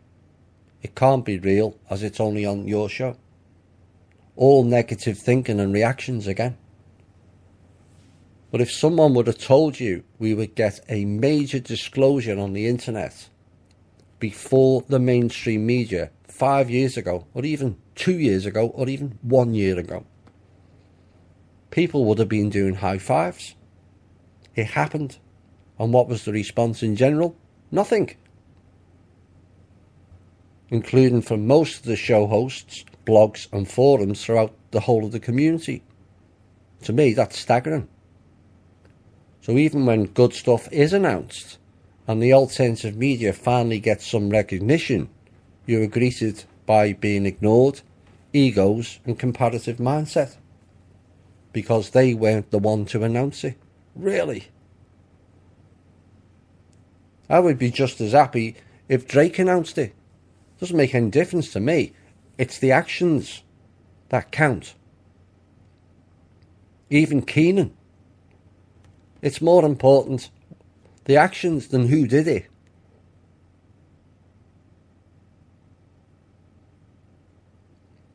And yet, completely ignored. And still people ask, why are things taking so long? And why the parent Cassandra said, even the few people among you who speak the truth are ignored and discounted. Quote, unquote. For those of you who ask why Kim is in her position, and subsequently myself as to why we are in those positions, did you step up sufficiently to be in them positions? Did you have the guts to take the cabal on right in the face? Not just from a computer or a mobile screen, but literally face to face. Do you have the mental fortitude to keep going when it's all so easy to quit due to the abuse, threats, death threats, which we've had again this week, doubts and miscreants, not only in the cabal, but our own alternative community? Well, would you? If you don't, that's fine, as each has their role, but the least of which is supporting those who do have the mental fortitude to take them on face to face. And if you do have those qualities, I ask, where were you when we were few? Too many want to be important, be seen as important, and not do important things. That is ego. Unbalanced ego. We don't see ourselves, neither Kim nor I or the team, as important. But we are doing important things. So the question to the individual is, which role do you wish to play? Your answer tells you much about yourself than anyone else can.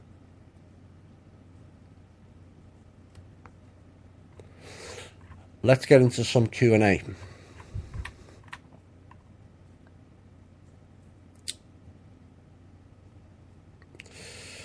I'm sure I've answered this question before or something similar.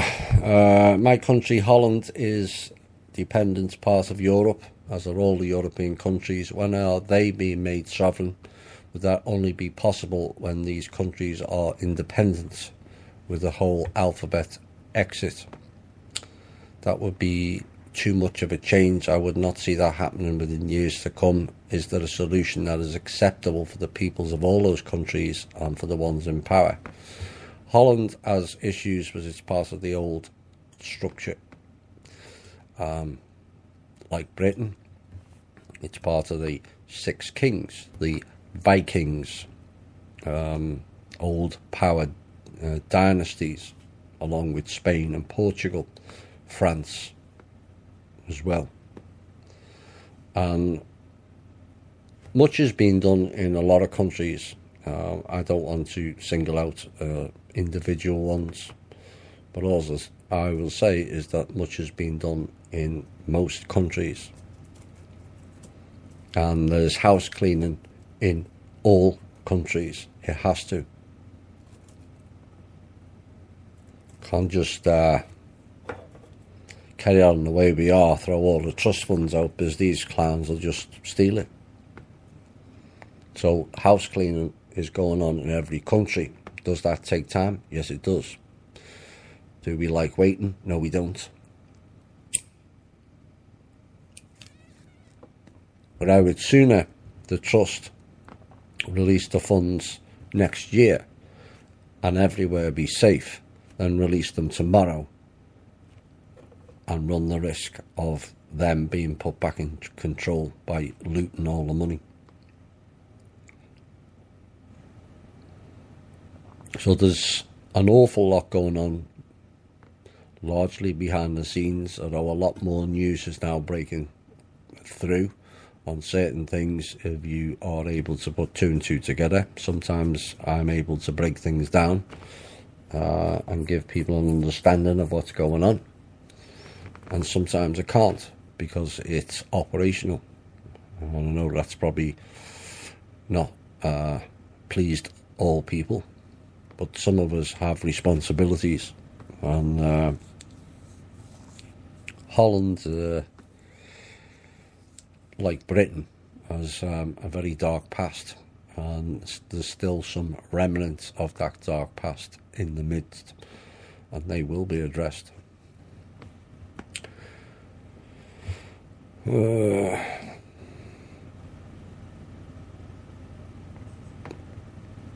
If the synthetic folk run on a program created by the old AI that used to receive regular updates until it was reassigned to the world's financial stuff, I'm going to stop you right there.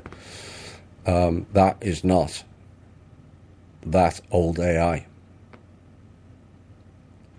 The quantum system is a completely different system from the original psychotic AI.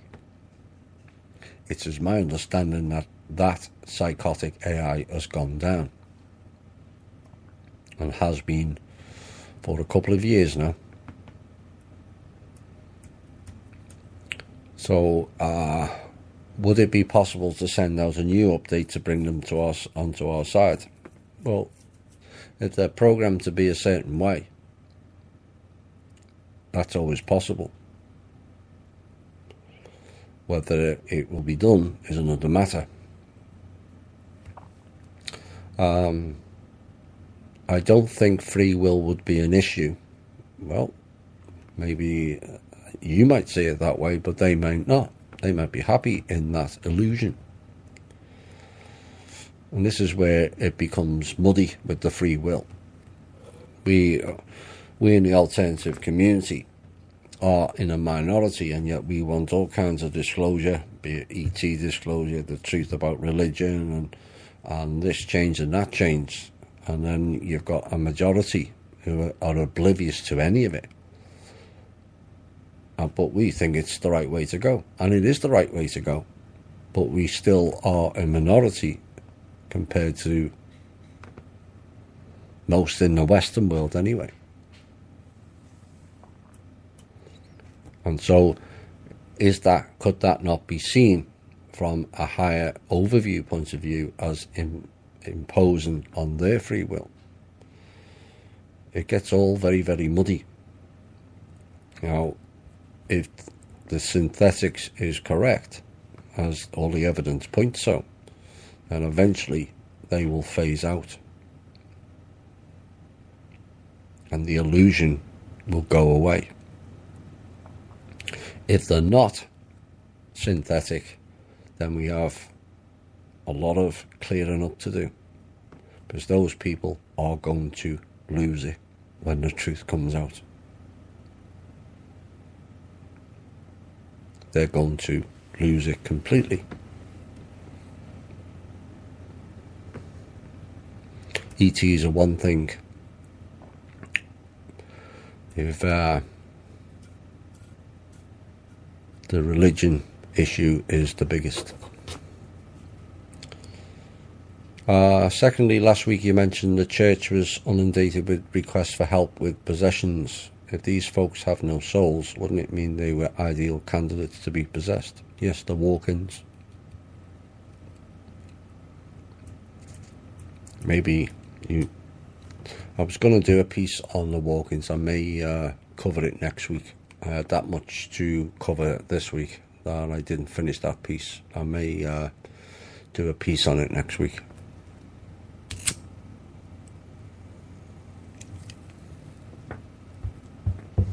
Does doing shadow work also clear up genetic programming, tendencies, habits and things we like and don't like?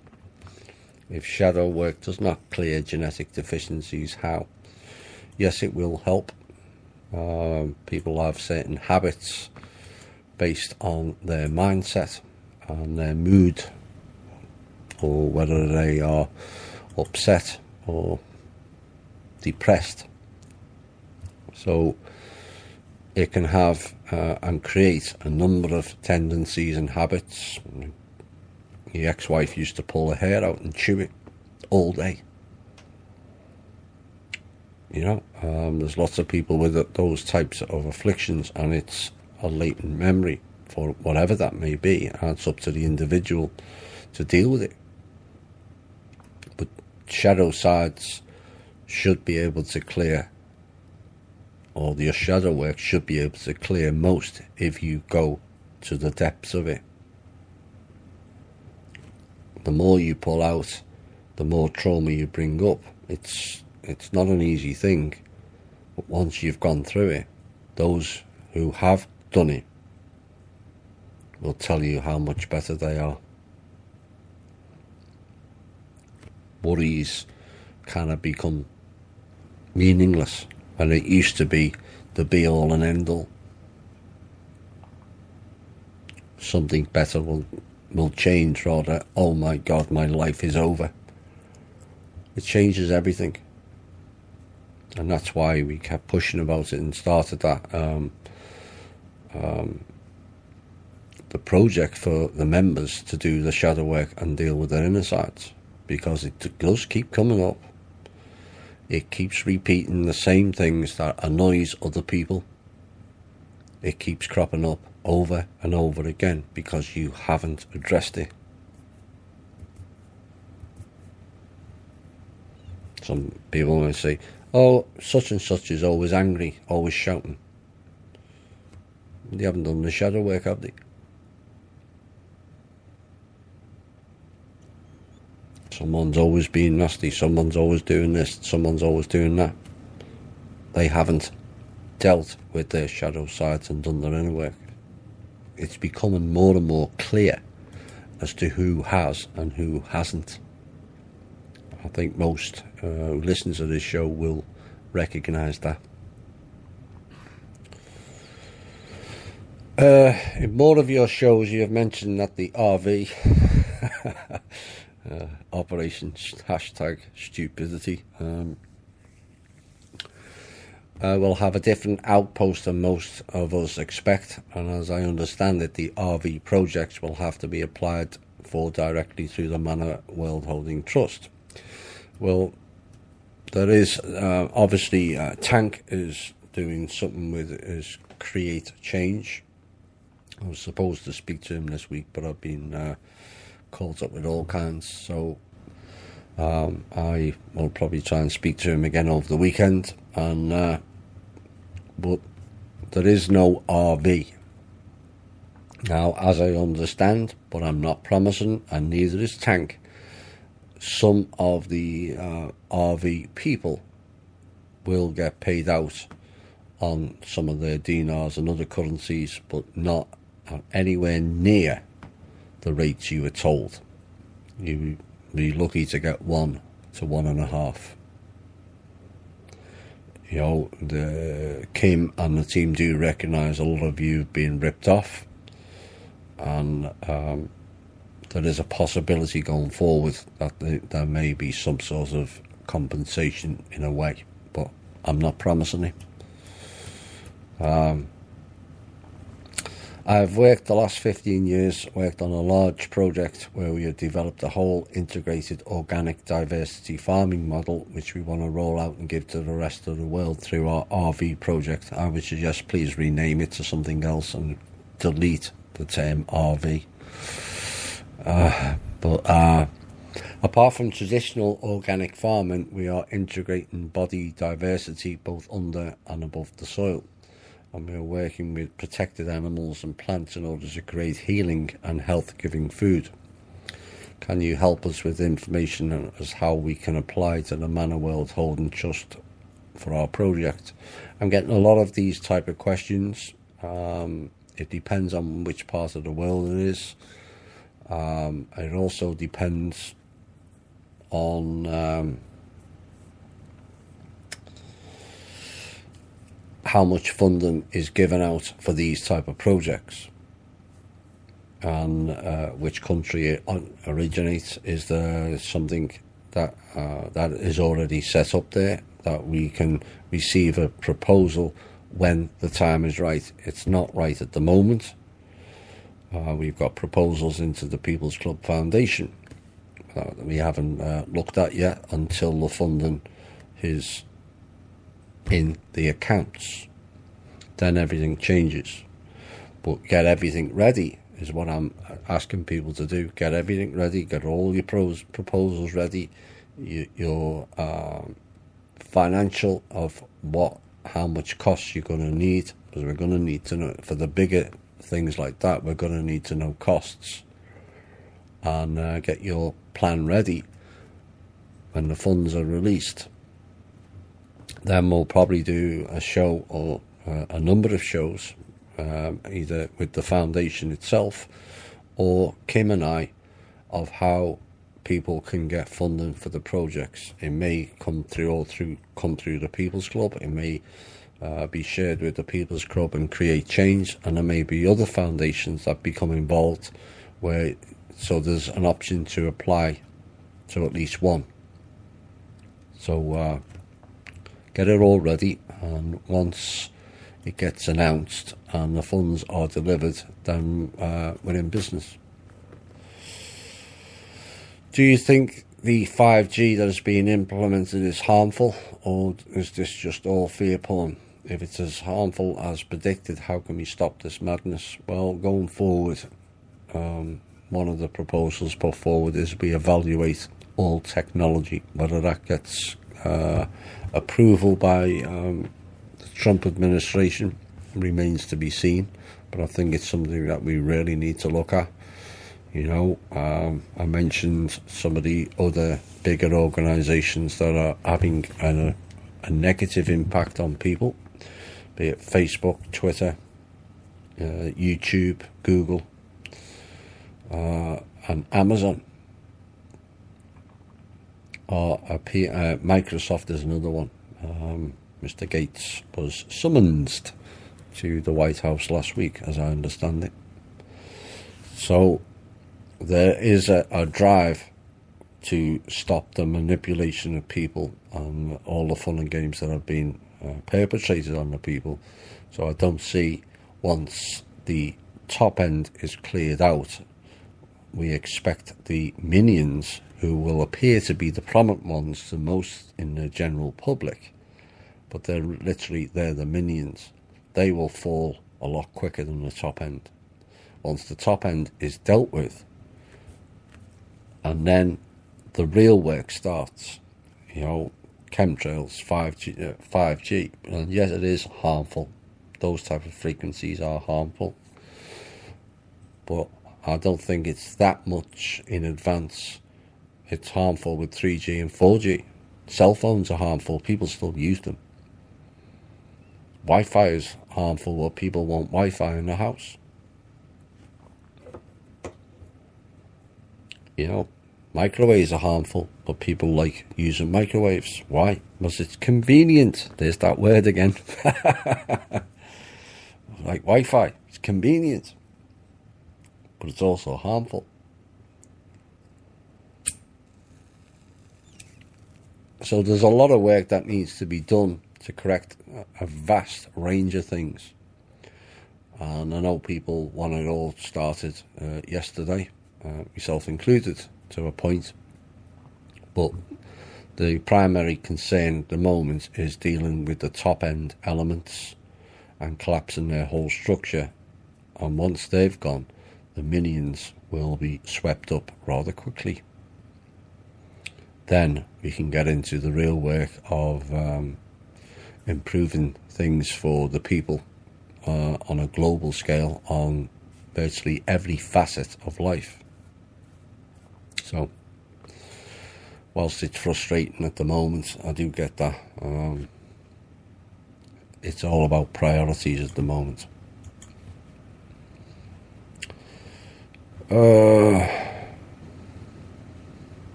Queue or not to queue? That is the question. Yes, indeed. I think I've covered that enough tonight.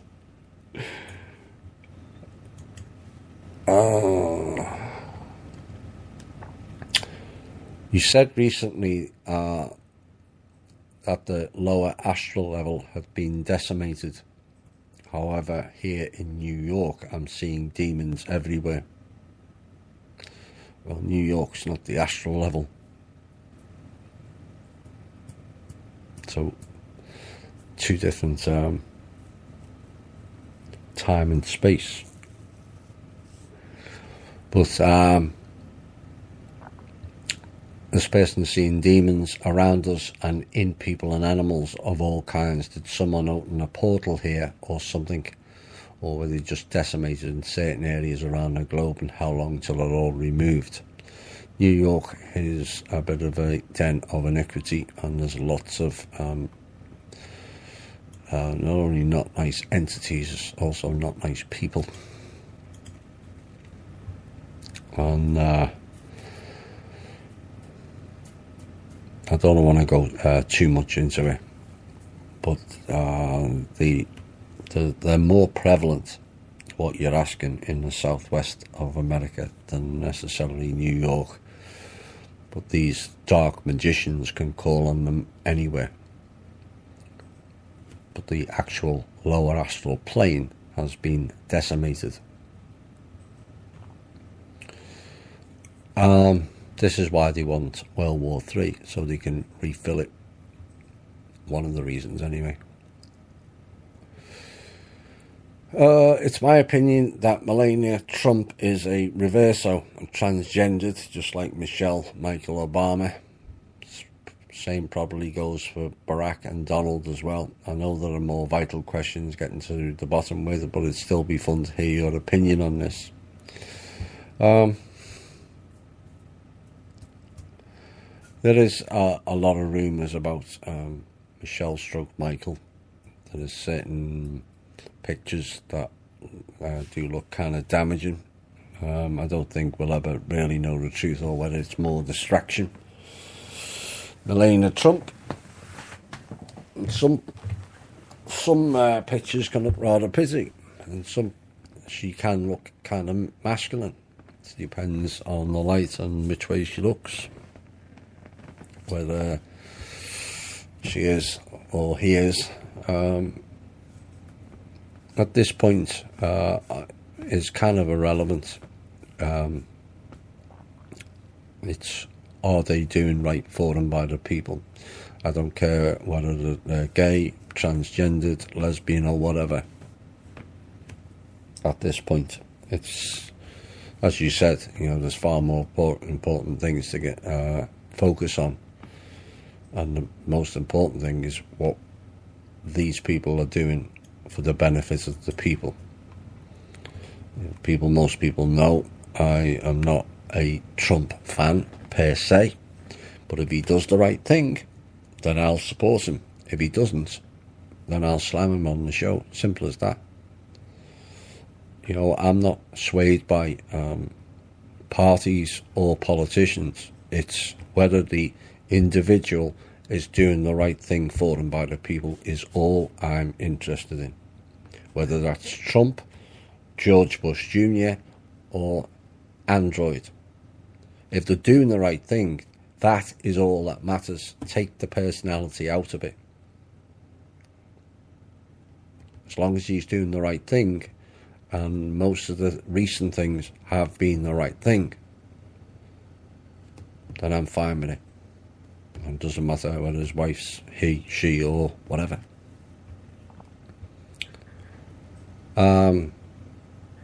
No, the sun will not be moving to the new earth as well.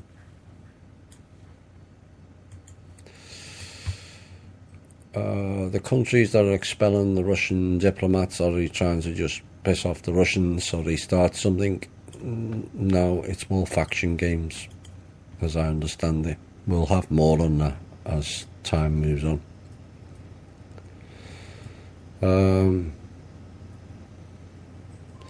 Do you have any insight as to why the Australian Prime Minister gave $2.5 trillion of the Australian People's Superannuation Funds over to the United States? Because if Mana is funding their RV, which people stop saying the RV because there is no RV, why do they need our country to fund their infrastructure?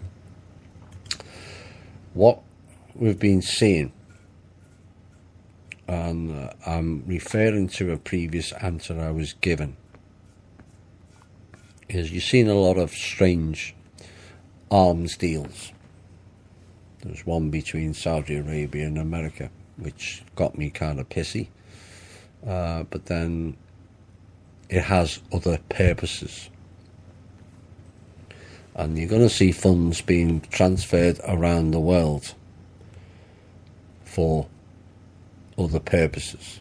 Eventually, the reason of those purposes will be put forward. As it stands now, it's kind of all muddy and people are reacting to it.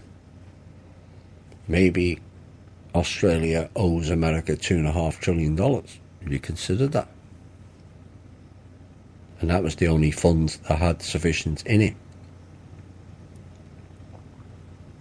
There's a whole heap of things that have been going on that doesn't meet the eye, and we'll see that unroll more going forward. It's like when I mentioned probably 6 months ago, was it, when I said you're going to see a lot of presidents or prime ministers or top people in various cabinets in various countries all arrested for fraud and corruption, and yet it won't be for that reason. This is kind of similar. Has Australia signed with Manor yet, and do you have any information on whether Australia is coming to the party? There's still issues with Australia, and the negotiations that should have took place with Australia and Tasmania and New Zealand was supposed to be done by another individual, and they didn't, which we found out a bit late. So we're playing catch up with those countries. Is there a place named Agartha? If so, where can one find it? It's called many different things. That's kind of popular, become popular with the community. Is there an underground place? Yes, there is. Where can you access it? That access is rather controlled. Very few can gain access to those regions. Very few can handle the frequencies for a start. The vibrational frequency is much higher. And so that negates a fair amount of the population.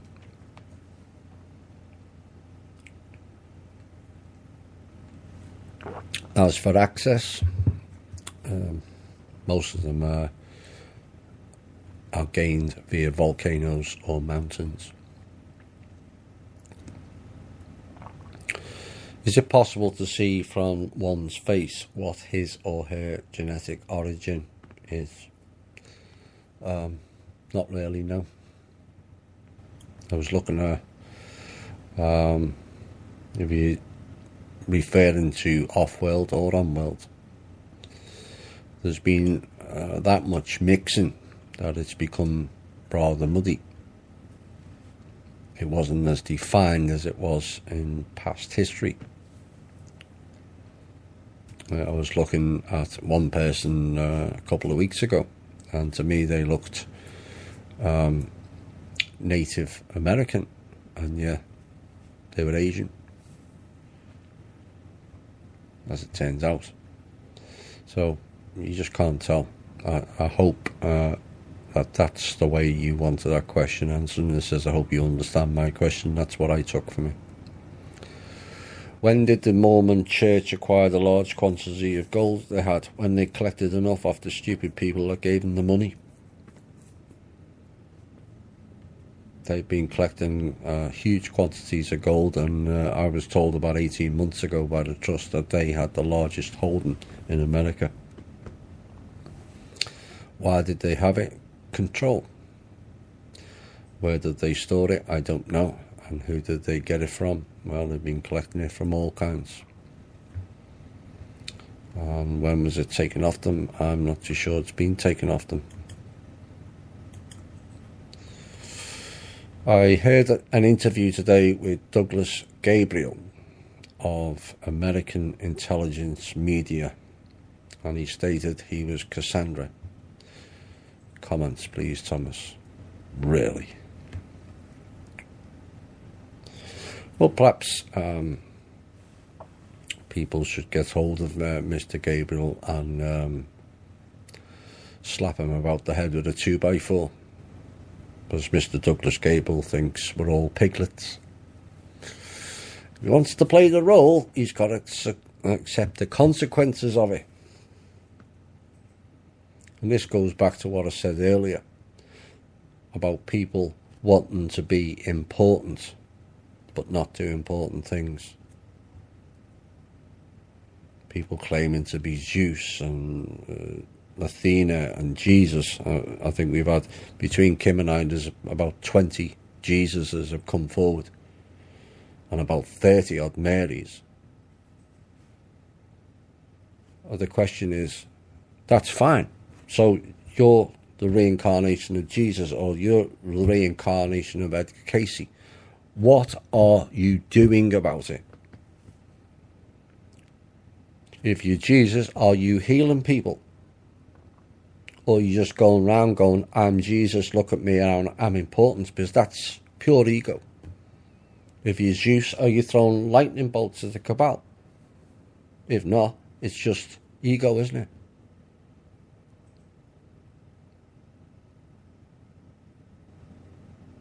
Very rarely hear about people, although that's a change, saying that they're bad characters. How many have come forward and says they're the reincarnation of Pol Pot or Hitler? You see, everyone wants to play the hero. Or be the hero without doing the work. You do the work and you become your own name. No matter who that is. Nobody's more important than you. Is Donald Trump more important than you? No. Is he doing a more important job than most? Yes. Big difference. Are these actresses and actors more important because they're perceived as being famous? No, they're not.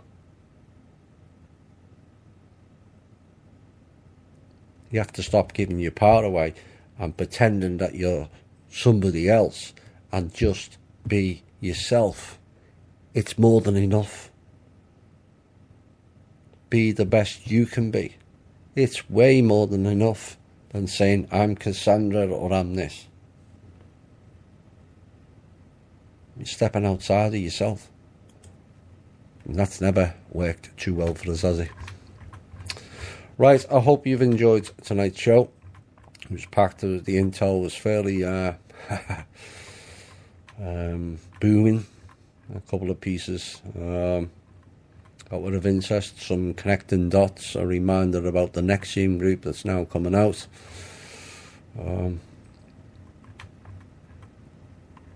Things are progressing very, very well. That's what I will leave you with tonight. We are seeing some things in the media. We are going to see a lot more. But we're going to have to start being better to each other. Less of the ego. Less of the game playing. They're the models the cabal gave you. Is that really what you want to replicate? So instead of spending your time digging and looking for faults in people, which is kind of a reflection of yourself in many ways, why don't you dig it and search for the truth in people? It's all there. The answers are all inside you. It always was. If you leave life in love and care, you will prevail. If you lead life in fear and anger, you will fail. Feel free for you to be the person you wish to be, not the person who conforms to what others want them to be. That's important. be yourself. You are a multi-dimensional being operating simultaneously on many levels. You are not here to conform. You are not here to be stifled. You are not here to be enslaved, and you're not here to be abused either. And more importantly, you are not here to compete with your friends, family, or neighbours. You are here to be the best you can be, and do so as a crown of creation. Now go out with the confidence of who and what you are, and excel in yourself, and in doing so, inspire others. This has been the Truth, Honour and Integrity Show. My name's Thomas Williams, and we're on the edge of glory. Bye for now.